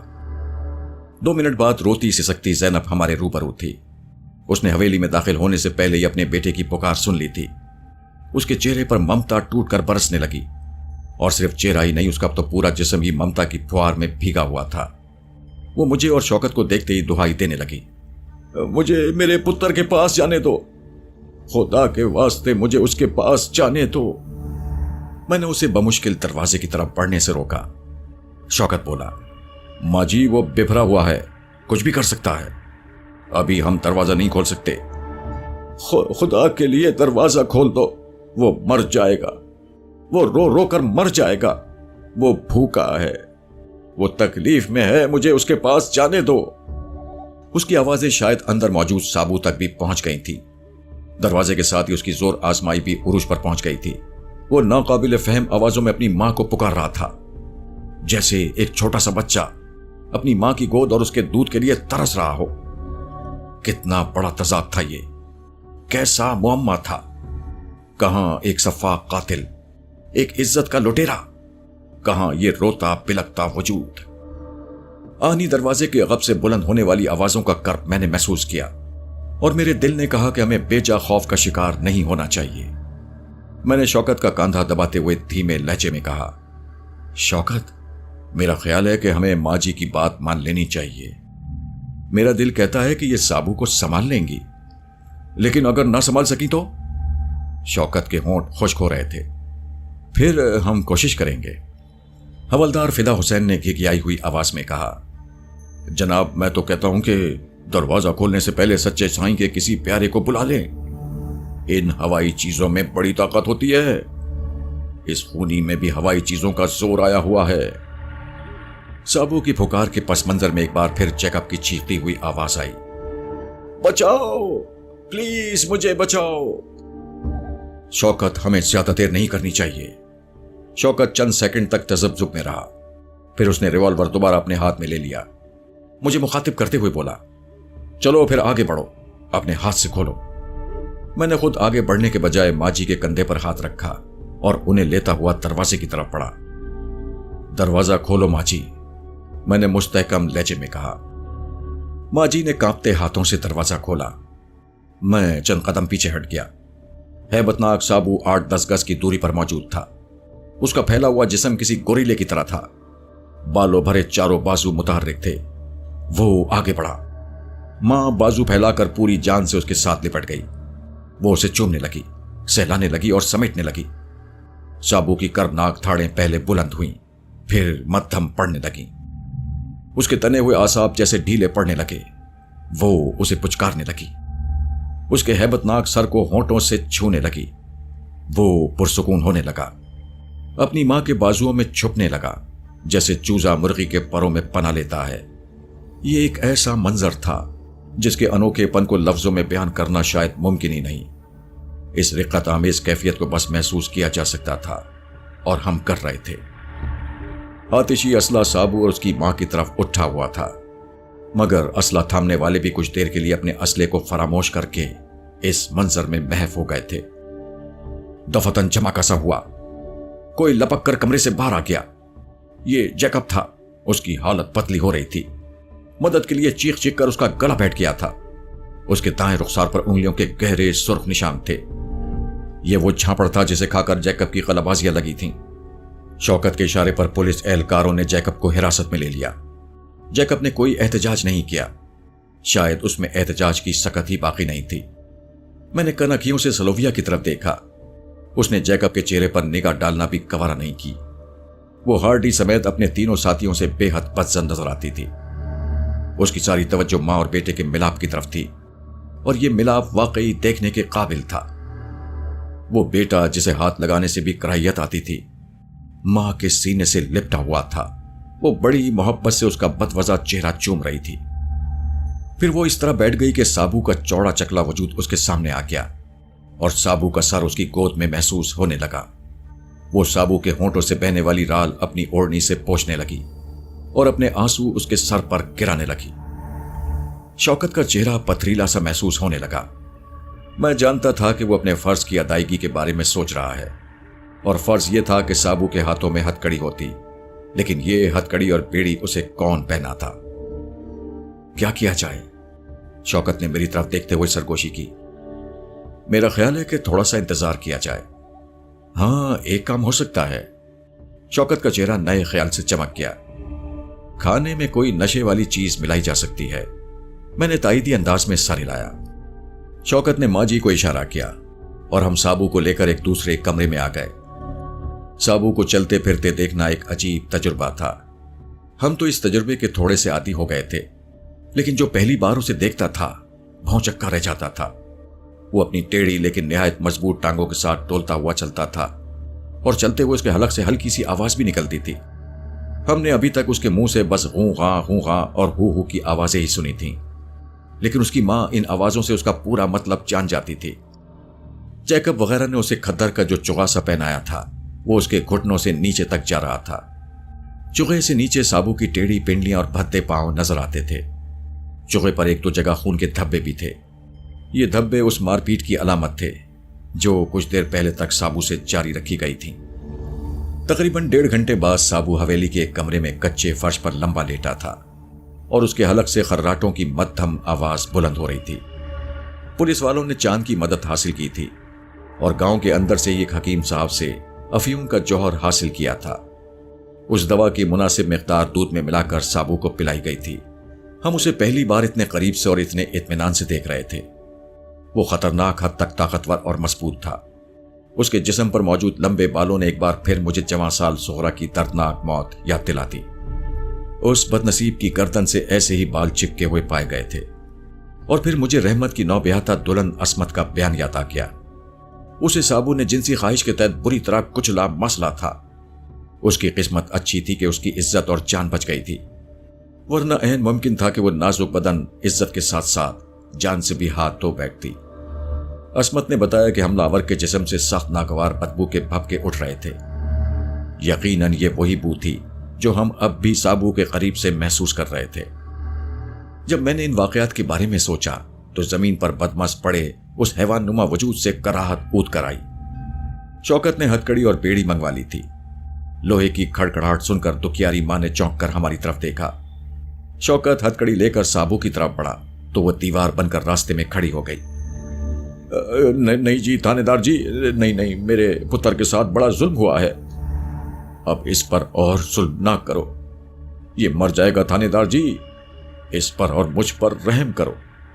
माँ जी, हम मजबूर हैं, इसकी गिरफ्तारी जरूरी है। اس نے 4 بندوں کے خون سے ہاتھ رنگے ہیں اور عزتیں لوٹنے کی کوشش کی ہے۔ یہ بے گناہ ہے پتر، اس کا کوئی قصور نہیں، تمہیں دھوکہ ہو رہا ہے، وہ کردناک انداز میں چلائی۔ اس کے اندر سے وہی روایتی ماں بول رہی تھی جو قدیم زمانوں سے اپنے لخت جگر کو دنیا کے ہر الزام سے بری کرتی رہی ہے، چیخ چیخ کر دل کی گہرائیوں سے اس کی بے گناہی کی گواہی دیتی رہی ہیں۔ بیٹا فرعون جیسا جابر حکمران ہو، چنگیز جیسا بے رحم لشکری ہو، شاہ فاروق جیسا عیاش ہو، یا پھر سلطانہ ڈاکو ہو، ماں کے لیے معصوم اور قابل رحم ہی ہوتا ہے۔ یہ ماں کی آفاقی جبلت ہے، اور اس جبلت نے روئے زمین کی معاشرت پر ناقابل فراموش نقوش چھوڑے ہیں۔ ماں شوکت کے سامنے تھی اور واویلا کر رہی تھی۔ میں نے اسے بمشکل سنبھالا اور تسلی تشفی دیتا ہوا دوسری طرف لے گیا۔ وہ ابھی تک فریاد گناہ تھی۔ میرے بچے کو ہتھ کڑی نہیں لگاؤ صاحب جی، میں وعدہ کرتی ہوں تم سے، وہ کچھ نہیں کرے گا، جہاں تم لے جاؤ گے وہیں چلا جائے گا، میں اسے چوں چرا نہیں کرنے دوں گی، میں وعدہ کرتی ہوں۔ ہمیں تمہارے وعدے پر اعتبار ہے ماں جی، لیکن یہ پولیس کی مجبوری ہے، ان کے اعلیٰ افسران آنے والے ہیں، ان کی نوکریاں جا سکتی ہیں، تم ان کی مجبوری کو سمجھو۔ میں تمہیں ضمانت دیتا ہوں، تمہارے بیٹے کو انگلی بھی نہیں لگائی جائے گی۔ ماں کا سینہ ہچکیوں سے دہلتا رہا۔ دوسری طرف نیم بے ہوش سابو کو ہتھکڑی اور بیڑی پہناتی گئی۔ اگلے روز 9 بجے تک ہارڈی اور اسمتھ بھی گرفتار ہو چکے تھے۔ وہ رستم کے ساتھ فرار ہوئے تھے اور ایک نزدیکی قصبے سے پکڑے گئے تھے۔ سلوویا میرے اور شوکت کے ساتھ ہی باغپور واپس پہنچ چکی تھی۔ رات اس نے نوازش چاند کے گھر اس کی بیوی اور بچوں کے ساتھ گزاری تھی۔ صبح سویرے نوازش چاند کا بڑا بیٹا آیا اور اس نے مجھے بتایا کہ میم صاحب مجھے بلا رہی ہیں۔ میں ہاتھ منہ دھو کر اور کپڑے بدل کر چاند کے گھر پہنچا۔ گھر کا سب سے اچھا کمرہ سلوویا کو دیا گیا تھا۔ چاند کا بڑا بیٹا میٹرک میں پڑھتا تھا، وہ تھوڑی بہت انگریزی بھی سمجھ لیتا تھا۔ اس کی موجودگی میں سلوویا کو بیان کرنے میں آسانی تھی۔ میں کمرے میں پہنچا تو سلوویا نے چاند کے بیٹے اصغر کو سمجھا دیا کہ ہم ضروری باتیں کر رہے ہیں، لہٰذا اس طرف کوئی نہ آئے۔ اصغر کے جانے کے بعد سلوویا نے دروازے کی کنڈی چڑھا دی۔ کچھ دیر تک میرا ہاتھ تھامے کھڑی رہی۔ اس کی نیل گوں آنکھوں میں آنسوؤں کی چلملاہٹ تھی۔ تب وہ اچانک میرے بازوؤں میں آ گئی۔ اس کی مدھر خوشبو نے میرے حواس کو ڈھانپ لیا۔ میں نے تمہیں بہت مس کیا ہے آسلم، اس نے صاف گوئی سے کہا۔ اور میں نے بھی، میں نے ترنت جواب دیا۔ اس کے بازوؤں کی گرفت اور کچھ سخت ہو گئی۔ وہ جیسے مجھ میں سما جانا چاہتی تھی، منمنائی ہوئی آواز میں بولی، جی چاہتا ہے آسلم سب کچھ بھول بھال کر تمہارے ساتھ چل دوں، ان ساری مصیبتوں سے دور نکل جاؤں، لیکن کیا؟ کچھ نہیں، وہ بات بدلتے ہوئے بولی، میں تمہیں کچھ ضروری باتیں بتانا چاہتی ہوں۔ ہاں بتاؤ۔ وہ آہستگی کے ساتھ مجھ سے الگ ہو گئی۔ جھکی جھکی پلکوں کے ساتھ وہ بیت کی کرسی پر بیٹھ گئی۔ میں بھی بیٹھ گیا، لیکن بیٹھنے سے پہلے میں نے دروازے کی کنڈی گرا دی۔ سلوویا نے اپنے منتشر بال سمیٹے اور انہیں ہیئر بینڈ میں باندھا، اپنی نم آنکھوں کو ہاتھ کی پوچھ سے خشک کیا اور ٹھہری ہوئی آواز میں گویا ہوئی، اسلم میں تمہیں سابو کے بارے میں کچھ بتانا چاہتی ہوں۔ ہاں میں بھی اس کے بارے میں سننا چاہتا ہوں، وہ انگریزی میں بات جاری رکھتے ہوئے بولی۔ ہم یہاں سیر و شکار کے لیے آئے تھے، مجھے ہرگز پتہ نہیں تھا کہ یہاں ایک اور ہی کہانی شروع ہو جائے گی۔ ہم نمبردار کے بیٹے رستم کے ساتھ باغ میں گئے تھے، وہاں اتفاقاً ہم نے عجیب الخلقت سابو کو دیکھ لیا۔ ہاں یہ واقعہ مجھے سابو کی ماں کی زبانی معلوم ہو چکا ہے، میں نے کہا۔ سلوویا نے اس واقعے کو مختصر کر دیا اور بات آگے بڑھاتے ہوئے بولی، سابو کی عجیب جسمانی ساخت دیکھ کر جیکب اور ہارڈی کے ذہن میں ایک منصوبہ آ گیا۔ انہوں نے فیصلہ کیا کہ اس حیران کن شخص کو کسی طرح اپنے ساتھ لندن لے جائیں۔ دراصل وہ اسے فریک شو کا حصہ بنانا چاہتے تھے۔ میں نے کہا، ہاں تم نے اس کا پہلے بھی ذکر کیا تھا، یہ کیا چیز ہے؟ ہاں میں تمہیں بتانا بھول گئی، یہ شوز دراصل ایسے تماشے ہوتے ہیں جن میں عجیب و غریب جسمانی ساخت رکھنے والے افراد کی نمائش کی جاتی ہے۔ مثلاً کوئی بہت زیادہ دبلا شخص، کوئی بہت موٹا شخص، کوئی غیر معمولی ٹھگنا یا لمبا شخص، پھر ایسے افراد جن کی ساخت میں کوئی نمایاں نقص ہوتا ہے۔ ان تماشوں میں جس شخص کا جسمانی عیب جتنا غیر معمولی ہوتا ہے، وہ اتنا ہی کامیاب سمجھا جاتا ہے۔ سرکس کے شعبے سے تعلق رکھنے والے لوگ ایسے افراد کی نمائش کر کے خوب دولت کماتے ہیں۔ سلوفیا، تمہاری بات سے مجھے بھی کچھ یاد آنے لگا ہے۔ شاید میں نے اس بارے میں کہیں پڑھا تھا، لیکن میں نے تو یہ بھی پڑھا تھا کہ ایسے تماشوں کو انسانیت سوز قرار دے کر یورپ سے ختم کیا جا رہا ہے۔ ختم کیا جا رہا ہوگا، لیکن یہ ابھی تک پوری طرح ختم نہیں ہوئے۔ لندن جیسے شہر میں بھی خفیہ طور پر ایسے شوز ہوتے رہتے ہیں، اور ابھی پتہ نہیں کب تک ہوتے رہیں گے۔ اس نے چند لمحے توقف کیا اور بولی، ہاں، تمہیں بات کر رہی تھی سابو کی۔ جیکب اور ہارڈی کو یقین تھا کہ وہ سابو کے ذریعے انگلینڈ اور ہالینڈ وغیرہ میں بہت دولت کما سکتے ہیں۔ وہ ہر قیمت پر اسے یہاں سے لے جانا چاہ رہے تھے۔ انہوں نے رستم کی مدد سے سابو کو اغوا کیا۔ وہ اسے تحصیلدار کے ٹھکانے پر لے جا رہے تھے۔ راستے میں سابو بفر گیا۔ اس نے خود کو چھڑانے کی کوشش کی۔ جیکب اور رستم وغیرہ نے اسے بری طرح مارا پیٹا۔ اس مار پیٹ کے دوران میں ہی سابو نے اپنی بندشیں توڑ دیں اور نکل بھاگنے میں کامیاب ہو گیا۔ وہ یہاں باغپور کے کھیتوں میں آ کر چھپ گیا۔ اس کے بعد جو کچھ ہوا اس کا پتہ ہم سب کو ہے، بلکہ یہ ساری چونکا دینے والی خبریں اب اخباروں میں بھی چھپ چکی ہیں۔ سلوویا نے توقف کر کے اپنی پوشت کرسی سے ٹکائی اور سانس لے کر بولی، اسلم، ذاتی طور پر میری رائے یہی ہے کہ سابو رعایت کا مستحق ہے۔ بے شک وہ بہت زور آور ہے، تم اسے خطرناک بھی کہہ سکتے ہو، لیکن یہ بھی حقیقت ہے کہ اس کی سمجھ بوجھ ایک بچے سے زیادہ نہیں۔ اس نے جو کچھ کیا خوف زدگی کی حالت میں کیا، خود کو بچانے کے لیے کیا، یا پھر اپنے جسم اور جان کا رشتہ برقرار رکھنے کے لیے کیا۔ بے شک اس کے ہاتھوں سے قتل ہوئے ہیں، لیکن میں سمجھتی ہوں کہ ان سنگین واقعات کی ذمہ داری سابو سے زیادہ ان لوگوں پر عائد ہوتی ہے جنہوں نے اسے مشتعل کیا۔ ان لوگوں میں میرے تینوں ساتھی کے علاوہ رستم، چھوٹا چودھری اور بڑا چودھری بھی شامل ہیں۔ یہ لوگ نہ صرف سائے کی طرح سابو کے پیچھے لگے رہے، بلکہ اس کی دکھی ماں کو بھی حب سے بیجا میں رکھا۔ تم ٹھیک کہہ رہی ہو سلوویا، لیکن اس تصویر کا ایک دوسرا رخ بھی تو ہے۔ کیا مطلب؟ جیکب اور ہارڈی نے بالکل مختلف طرح کا بیان دیا ہے۔ ابھی مجھے ٹھیک سے پتا نہیں کہ انہوں نے کیا کہا ہے، لیکن شوکت کہہ رہا تھا کہ سابو کے خلاف مضبوط کیس بنتا دکھائی دیتا ہے۔ وہ جو کہیں گے غلط کہیں گے اسلم۔ ان کی حقیقت جتنا میں جانتی ہوں تم میں سے کوئی اور نہیں جانتا۔ انہوں نے سابو اور اس کی ماں کے ساتھ بہت زیادتی کی ہے۔ اگر پولیس درمیان میں نہ آتی تو وہ پتہ نہیں اور کیا کرتے۔ ان لوگوں کی فطرت سے تھوڑا بہت واقف تو میں پہلے ہی تھی، مگر یہاں آ کر یہ بدترین لالچی اور مفاد پرست ثابت ہوئے ہیں۔ مجھے تو نفرت ہو گئی ہے ان لوگوں سے، خاص طور سے ان دونوں بھائیوں سے۔ میں نے کہا، سلوویا، میں تمہارے جذبے کی قدر کرتا ہوں۔ تم نے ضمیر کی آواز پر کان دھرے ہیں۔ بہرحال اب یہ ٹھوس حقیقت ہے کہ جیکب اور ہارڈی وغیرہ تمہاری جان کے دشمن ہو چکے ہیں۔ وہ مستقبل قریب میں تمہیں نقصان پہنچانے کی کوشش ضرور کریں گے۔ ہاں، میں یہ سب کچھ سمجھتی ہوں، لیکن فی الحال تو وہ پولیس کی حراست میں ہے۔ اس حراست کے بارے میں یقین سے نہیں کہا جا سکتا کہ یہ کتنی دیر تک رہے گی۔ میرے خیال میں یہ بات تو تم اچھی طرح جانتی ہو کہ جیکب خاصا بااثر شخص ہے۔ سنا ہے ڈی ایس پی اکرام شاہ سے بھی اس کا کوئی لنک نکل آیا ہے۔ یقیناً لاہور میں بھی اس کے تعلقات ہوں گے۔ ویسے بھی ولایتی لوگوں کے لیے ہمارا دیسی قانون بالکل پھس پھسا ثابت ہوتا ہے۔ چلو کچھ بھی ہے، 8-10 روز تک تو یہ لوگ پولیس کی حفاظت میں رہیں گے۔ میں چاہتی ہوں کہ وہ کہتے کہتے چپ ہو گئی۔ ہاں، کیا چاہتی ہو تم؟ میں نے پوچھا۔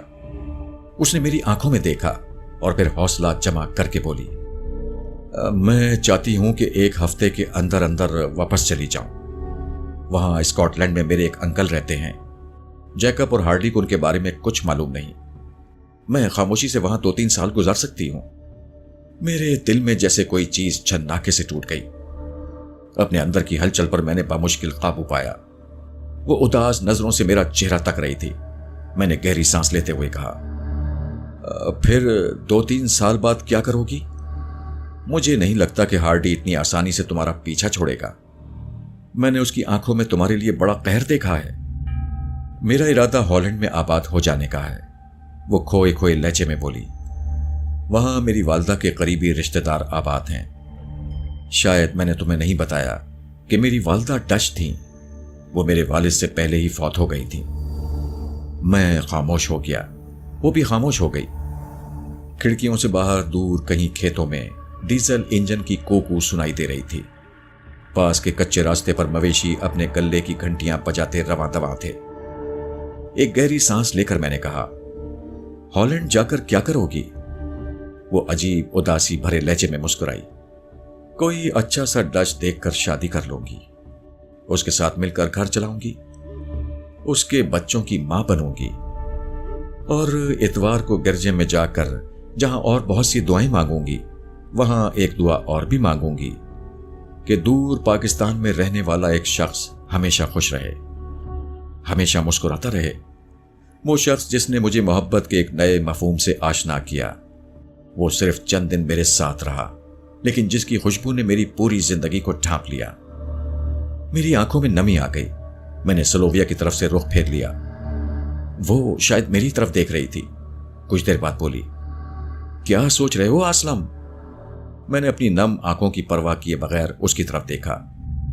क्या ऐसा नहीं हो सकता सलोविया कि तुम यहीं मेरे साथ रह जाओ, हम एक दूसरे का हाथ थामकर जिंदगी का सफर तय करें? उसकी रोशन पेशानी पर कर्ब की शिकने सी उभर आई। अपने किसी अंदरूनी इस्तराब से दस्तो गिरेबां होते हुए बोली, सच कहती हूं असलम, जो मोहब्बत और सच्चाई मैंने यहां कच्चे पक्के रास्तों और खेतों खलियानों में देखी है, दुनिया के बड़े बड़े चमकीले शहरों में नहीं देखी।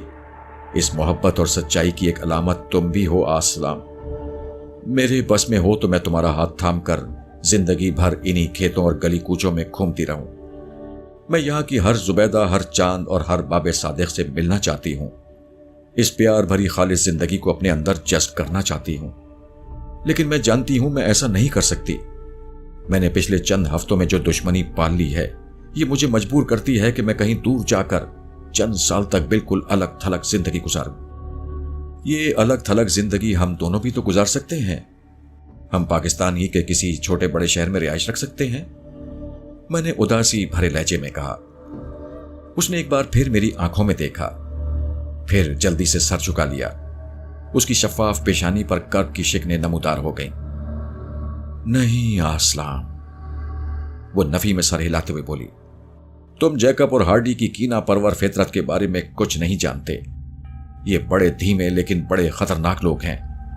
मैं अपने साथ तुम्हारी जिंदगी को खतरे में नहीं डाल सकती, किसी सूरत नहीं डाल सकती। प्लीज आसलाम, मुझे माफ कर दो, प्लीज।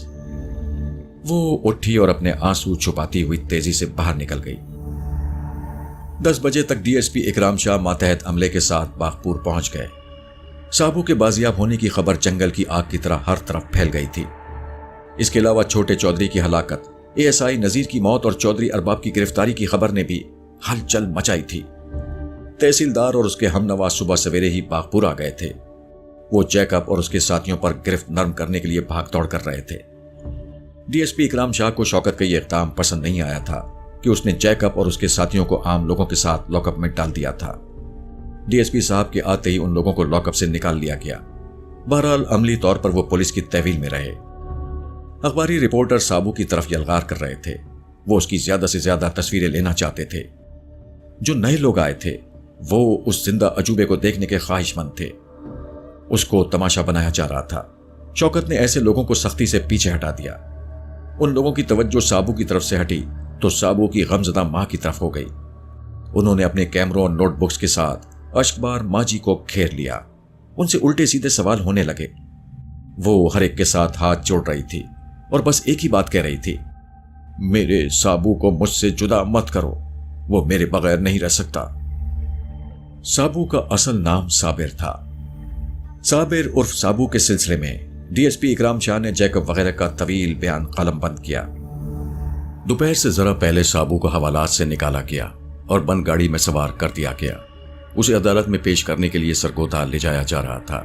लोगों को पता नहीं किस तरह इस वाक़े की खबर हो गई। साबू की एक झलक देखने के लिए सैकड़ों लोग थाने के बाहर जमा थे। जिस वक्त साबू गाड़ी में सवार हो रहा था, किसी शख्स ने जाकर माजी को इत्तला दे दी।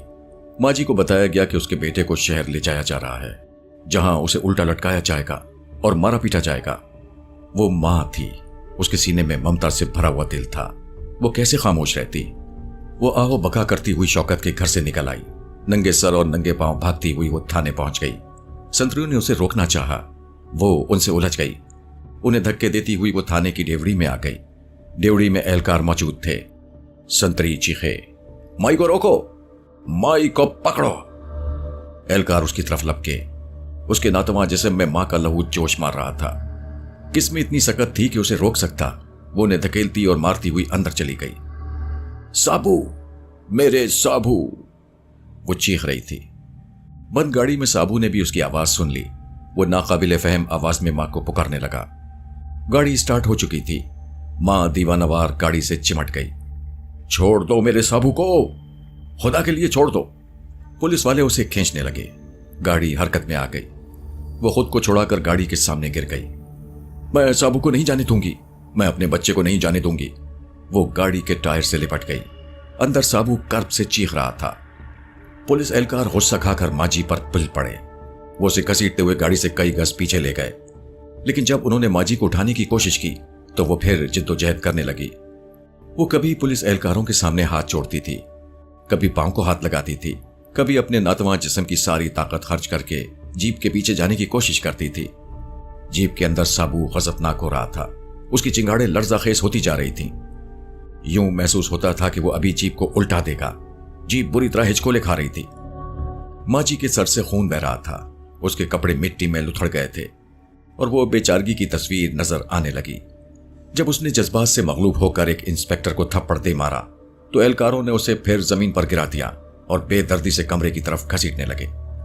यकीनन साबू ने भी गाड़ी की जालियों में यह मंजर देखा और फिर वो वाकया हुआ जिसकी किसी ने तवक्को नहीं की थी। एक ऐसा मंजर सामने आया जिसने हर एक को सख्त तारसदा कर दिया। पुलिस की गाड़ी जोर से हिली। यूं लगता था कि गाड़ी के अंदर तहलका मच गया है। साबू की चिंगाड़ें फलक शिगाफ थीं। जब ड्राइवर ने गाड़ी फाटक की तरफ मोड़ने की कोशिश की, वो धमाके से उलट गई। गाड़ी का पिछला दरवाजा खुद ब खुद खुल गया। साबू समेत 2-3 पुलिस एहलकार लुढ़कते हुए बाहर गिर गए। मैंने तकरीबन 15 गज की दूरी से साबू को देखा। खुदा की पनाह, वो सरतपा भयानक नजर आ रहा था। उसकी आंखों में किसी खूनी दरिंदे की सी सुर्खी थी। उसने हथकड़ी में बंधे हुए अपने दोनों हाथ उठाए और पूरी कुव्वत से एक एएसआई के सर पर जरबे लगाना शुरू कर दी। 2 ही जरबों से एएसआई जमीन पर ढेर हो गया। थाने के इहाते में चीखो पुकार मच गई।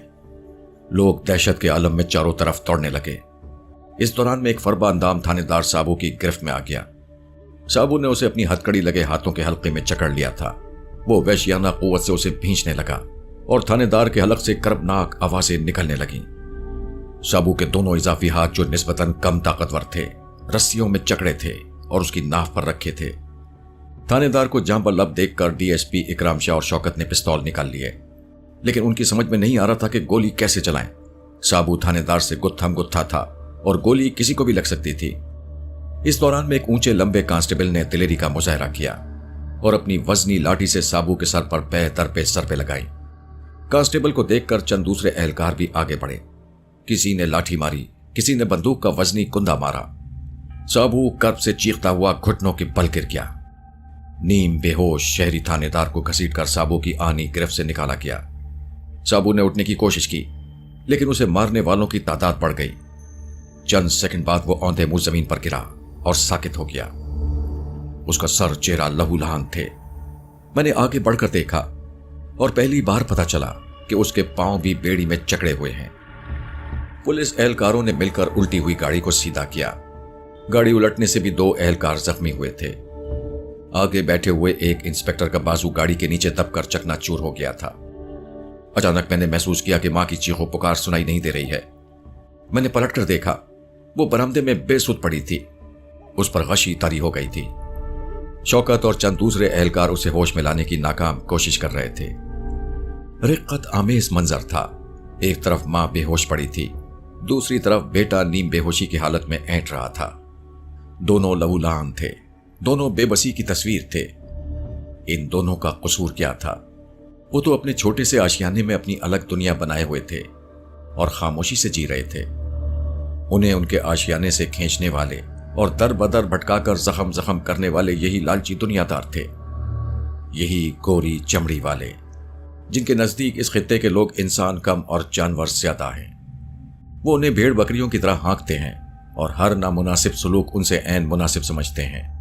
मेरा दिल गम और गुस्से से भर गया। जी चाहा मेरे हाथों में लोहे के पंजे हों और मैं उन गोरों की गोरी चमड़ियां उधेड़ कर रख दूं। लेकिन फिर पता नहीं क्यों मेरा ध्यान सलोविया की तरफ चला गया। मेरे अंदर का उबाल कम होने लगा। सलोविया भी तो गोरी थी, लेकिन वो कितनी मुख्तलिफ थी, किस कदर जुदा थी। मुझे वालिद साहब की कही हुई एक बात याद आने लगी। वो अक्सर कहा करते थे, बुरे से बुरे लोगों में भी अच्छे लोग मौजूद होते हैं। कहीं ये ज्यादा होते हैं, कहीं कम, और कहीं बहुत ही कम। लेकिन यही लोग होते हैं जिनकी वजह से किसी कबीले या कौम का वजूद बरकरार रहता है। साबू का चेहरा खून से लुथड़ गया था। उसकी पुतलियां ऊपर चढ़ी हुई थीं। वो नीम बेहोशी के आलम में कर्रा रहा था। उसके होंठों से कभी कभी नाकाबिले फहम आवाज निकलती थी। शायद ये मां को आवाज दे रहा था। ऐसे मौकों पर मां ही को तो पुकारा जाता है। मैंने कनखियों से डीएसपी इकराम शाह की तरफ देखा। इकराम शाह के चेहरे पर कर्ब की बारीक लकीरें से थीं। ये लकीरें सिर्फ मैं देख सकता था। बेहोश मां बेटे को उठाकर अंदरूनी कमरों में पहुंचाया गया और उन्हें होश में लाने की तदबीरें शुरू हो गईं। जख्मी पुलिस एहलकारों की मरहम पट्टी के लिए भी भाग दौड़ की जाने लगी। साबू को कोर्ट में पेश किए जाने का प्रोग्राम अगले रोज तक मुलतवी कर दिया गया। रात को मैंने दिल कड़ा किया और एक बार फिर डीएसपी से बात करने का प्रोग्राम बनाया। मेरे और शौकत के ख्यालात में जर्रा बराबर भी फर्क नहीं था, लेकिन वो मातहत था। वो अपने अफसर से इस अंदाज में बात नहीं कर सकता था जिस अंदाज में कल मैंने की थी। 9 बज चुके थे जब मैंने एक बार फिर थाने का रुख किया। डीएसपी साहब ने मुस्तकिल तौर पर बागपुर में ही डेरा डाला हुआ था। सरगोदा और लाहौर के 2-3 इंस्पेक्टर भी बागपुर में ही थे। अखबारी नुमाइंदे भी मंडला रहे थे। मैं थाने में पहुंचा तो मालूम हुआ कि डीएसपी साहब शब बसरी के लिए हाजी अल्ताफ के घर में मुंतकिल हो गए हैं। मैं हाजी अल्ताफ के घर पहुंचा। ये घर नवाजिश चांद के घर के ऐन सामने वाक़े था। वहां रश लगा हुआ था। मैंने संतरी के हाथ डीएसपी साहब को चिट भेजी। मैंने लिखा था कि आपके चंद मिनट्स लेना चाहता हूं, एक जरूरी बात करनी है। 10 मिनट बाद संतरी ने आकर कहा, साहब खाना खा रहे हैं। कुछ देर बाद मैंने फिर पैगाम भेजा, लेकिन इस मर्तबा भी कोई जवाब ना मिला। मैं पेच व ताब खाकर रह गया। यूं लगता था कि तहसीलदार और उसके हमनवाओं का पलड़ा एक बार फिर भारी हो गया है। वो लोग इकराम शाह साहब को दबाव में लाने की कोशिश कर रहे हैं। शायद सुबह वाले वाक़े के बाद इकराम शाह के रवैये में भी तब्दीली आ गई थी। इस वाक़े में 4 पुलिस वाले जख्मी हुए थे। मैं इंतजार में बैठा रहा। मेरे कहने पर संतरी ने एक बार फिर मेरा पैगाम अंदर पहुंचाया। इस मर्तबा डीएसपी साहब खुद ही सहन में निकल आए। वो शलवार कमीज में थे। मूड खासा खराब नजर आ रहा था। क्या बात है भाई? उन्होंने बहुत रुखाई से कहा। सर, साबू के बारे में बात करनी थी। उसकी मां की तबीयत मुझे क्यों बता रहे हो? मैं क्या डॉक्टर हूं? डीएसपी साहब ने तलगे से मेरी बात काटी। मैं कहना चाहता था कि साबू, देखो असलम, तुम लोग मुझे डिक्टेट करने की कोशिश ना करो। मेरा दिमाग पूला हो गया है ये सब बातें सुन सुनकर। मैं किसी से ज्यादती नहीं करूंगा, मगर मेरे साथ भी कोई ज्यादती ना करे। जाओ आराम करो और मुझे भी करने दो। मेरा दिमाग खौल गया। एक बार तो जी में आई कि डट कर जवाब दूं और डीएसपी साहब को बताऊं कि एक सच्चे सहाफी की ताकत क्या होती है, लेकिन फिर इरादा बदल दिया। मैं इन परेशान कुन हालात को मजीद परेशान कुन करना नहीं चाहता था।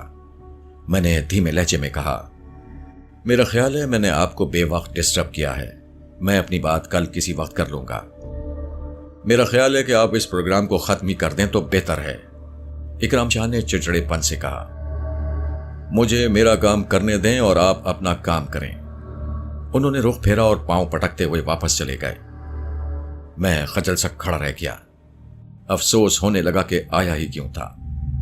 दरवाजे पर राइफल बरदार संतरी ने डीएसपी साहब की बेरुखी देख ली थी। वो दरवाजे से ही हाँक लगाकर बोला, आ जाओ जनाब, हमने दरवाजा भी बंद करना है। मैं वापस मुड़ा। ऐन उसी वक्त मेरी निगाह गली के पार नवाजिश चांद के घर पर पड़ी। दूसरी मंजिल के एक दरवाजे में सलोविया खड़ी थी। फासला ज्यादा था।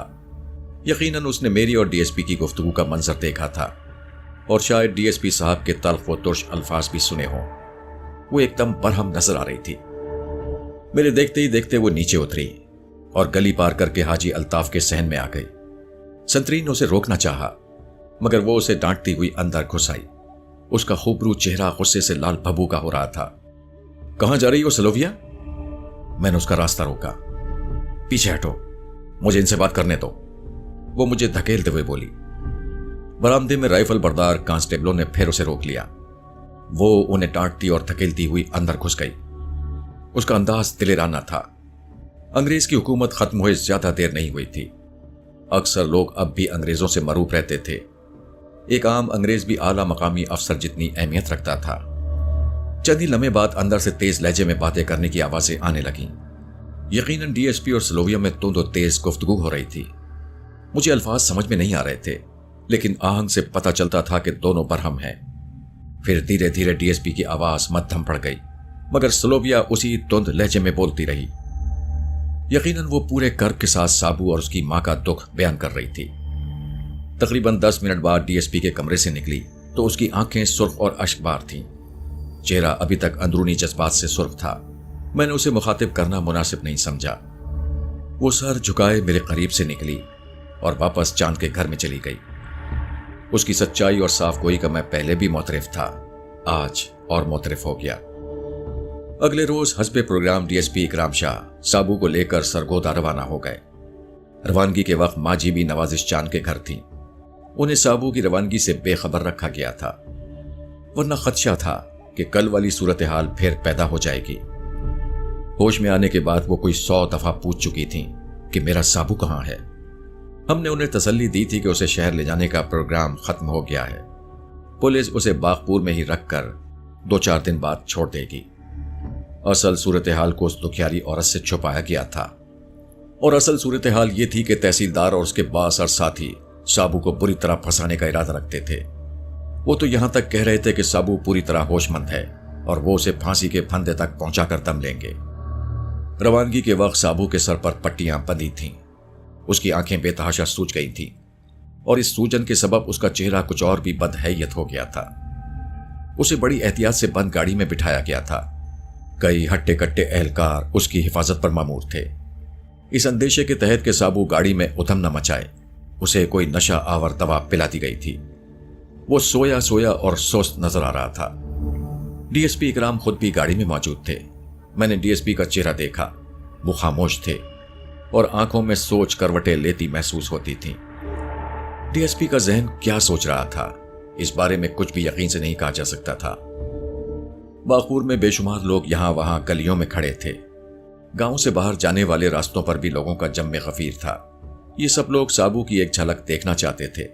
हमने वाज़े तौर पर महसूस किया था कि साबू के लिए लोगों का गम और गुस्सा बतदरीज खत्म हो गया था, और उस गम और गुस्से की जगह एक तरह की हमदर्दी ने ले ली थी। कल जो कुछ थाने में हुआ था, उसके बाद लोगों के दिलों में साबू और उसकी वालदा के लिए हमदर्दी में इजाफा हो गया था। लोगों के चेहरे देखकर बताया जा सकता था कि उन्हें पुलिस की कार्रवाई से इत्तेफाक नहीं है। वो नहीं चाहते थे कि साबू को इस तरह पाबा जंजीर शहर ले जाया जाए। उनके गम और गुस्से का रुख बहुत हद तक अंग्रेज शिकारियों की तरफ मुड़ चुका था, और उनके लिए लोगों की जबान से सख्त कलिमात अदा हो रहे थे। सलोविया का मामला मुख्तलिफ था।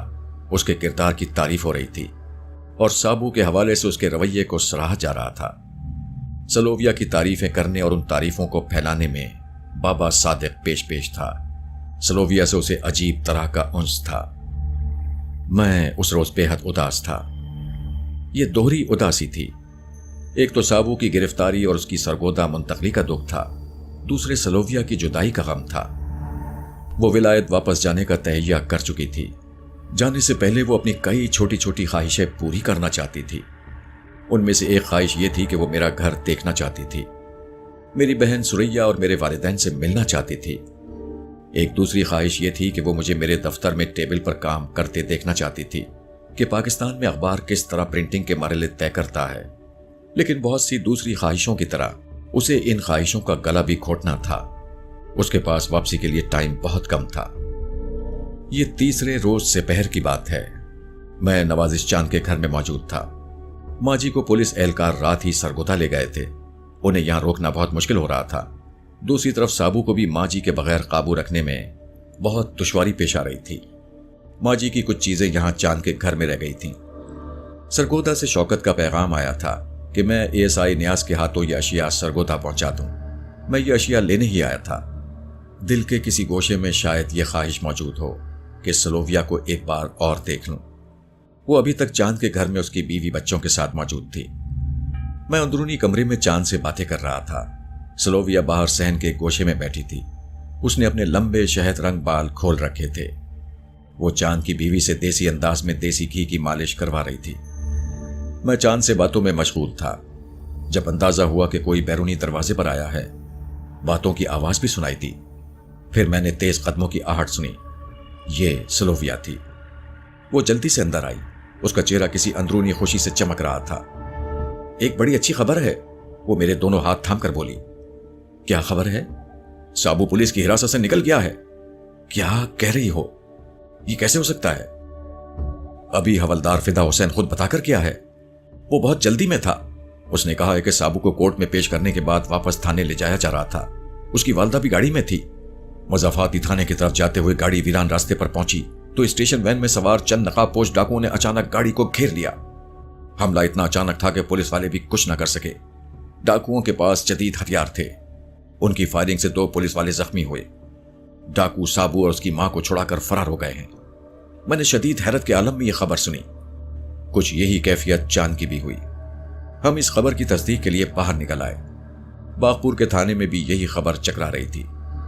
تقریباً 1 گھنٹے بعد اس وقت اس خبر کی مکمل تصدیق ہو گئی جب باغپور تھانے کے 2 ہیڈ کانسٹیبل سرگودا سے باغپور واپس آئے اور انہوں نے بتایا کہ آج 1 بجے کے قریب چند نامعلوم لوگ سابو اور اس کی والدہ کو پولیس کی حراست سے چھڑا کر لے گئے ہیں۔ اس خبر میں اطمینان کا پہلو تو تھا، تشویش کا پہلو بھی تھا۔ یہ بات سوچی جا سکتی تھی کہ سابو کو ختم کرنے کے لیے جان بوجھ کر پولیس کی حراست سے بھگایا گیا ہے۔ کچھ بااثر لوگ سابو کو خطرناک قاتل قرار دے رہے تھے۔ اسے پکڑنے کی کوشش میں مارا جا سکتا تھا۔ سابو کے مرنے سے انگریزوں پر قانون شکنی کا رخ کم ہو سکتا تھا۔ اصل صورتحال کا پتہ شوکت سے لگ سکتا تھا، مگر شوکت ڈی ایس پی کے ساتھ سرگودا میں نہیں تھا۔ پتہ نہیں وہ کہاں الجھا ہوا تھا۔ اس کا کھوج کچھ نہیں مل رہا تھا۔ میں اور سلوویا باغپور میں تھے۔ میں شدت سے شوکت کا انتظار کر رہا تھا۔ چوتھے روز اس کی صورت نظر آئی۔ وہ کافی تھکا ہوا لگتا تھا۔ جب ہمیں تنہائی ملی تو میں نے اس سے پہلا سوال یہی پوچھا کہ کہیں سابو کو پولیس کارروائی میں مار تو نہیں دیا جائے گا۔ شوکت نے اطمینان سے کہا، ایسا نہیں ہوگا۔ تم اتنے یقین سے یہ بات کیسے کہہ سکتے ہو؟ شوکت نے میری آنکھوں میں دیکھا۔ اس کے چہرے پر عجیب تاثرات تھے۔ ایک گہری سانس لے کر معنی خیز لہجے میں بولا، میرا خیال ہے کہ سابو کے چھوٹ جانے میں ڈی ایس پی اکرام شاہ کا ہاتھ ہے۔ یہ ایک دھماکہ خیز اطلاع تھی۔ یہ تم کیا کہہ رہے ہو؟ میں نے حیرت سے کہا۔ شوکت زیر لب مسکرایا۔ اکرام شاہ صاحب اچھے آدمی ہیں۔ مجھے 4-5 روز سے لگ رہا تھا کہ وہ سابو اور اس کی ماں کے لیے کچھ نہ کچھ کریں گے، خاص طور سے کمپاؤنڈر رحمت والا معاملہ صاف ہونے کے بعد۔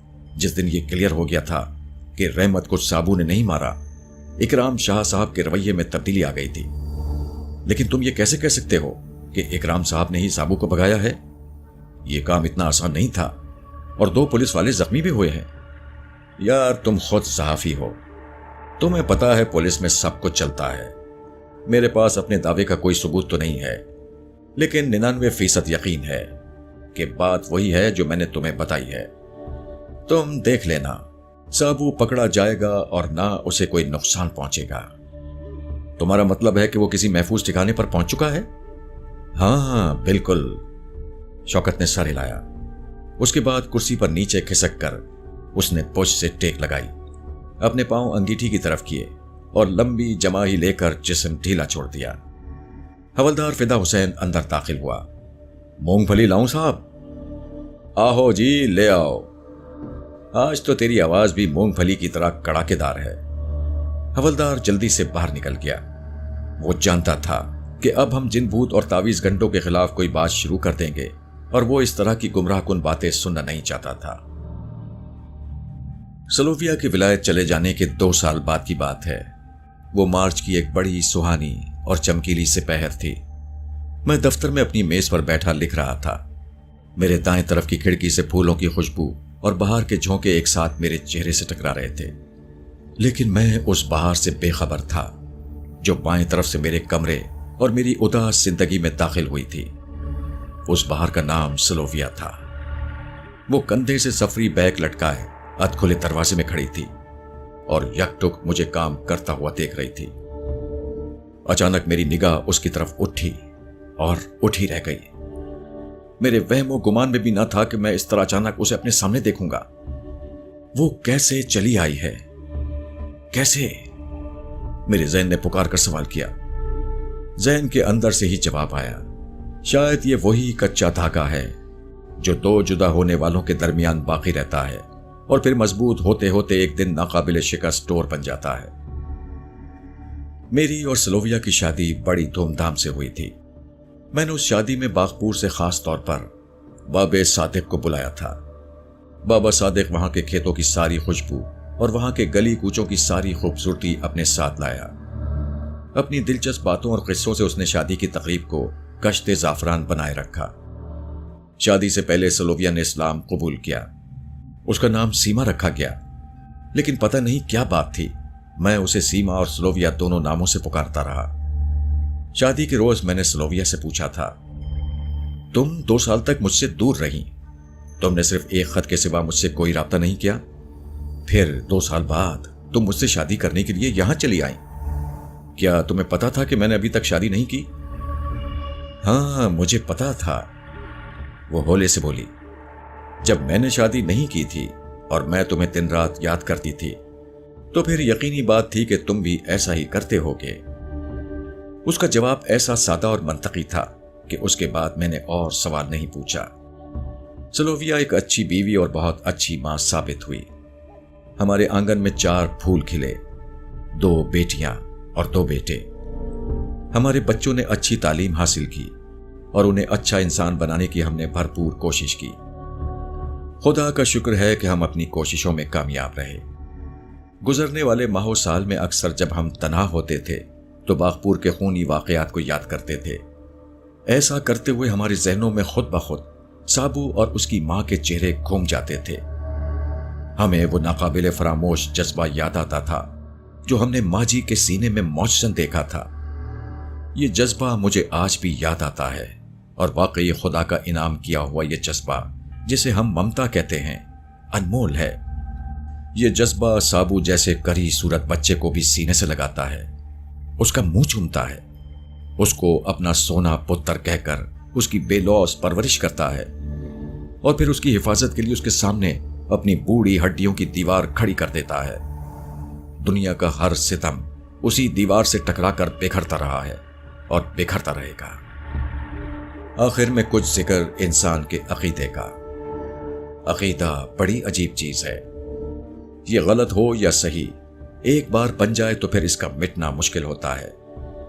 बागपुर के गिरदो नवा में हवलदार फिदा हुसैन जैसे बहुत से लोग हैं जो 50 बरस गुजर जाने के बाद आज भी ये कहते हैं कि साबू इंसान नहीं था, वो इंसान के रूप में जिन था। वो इसलिए बागपुर पर आफत बनकर नाजिल हुआ कि लोगों ने सच्चे साईं के मजार पर जाना छोड़ दिया था।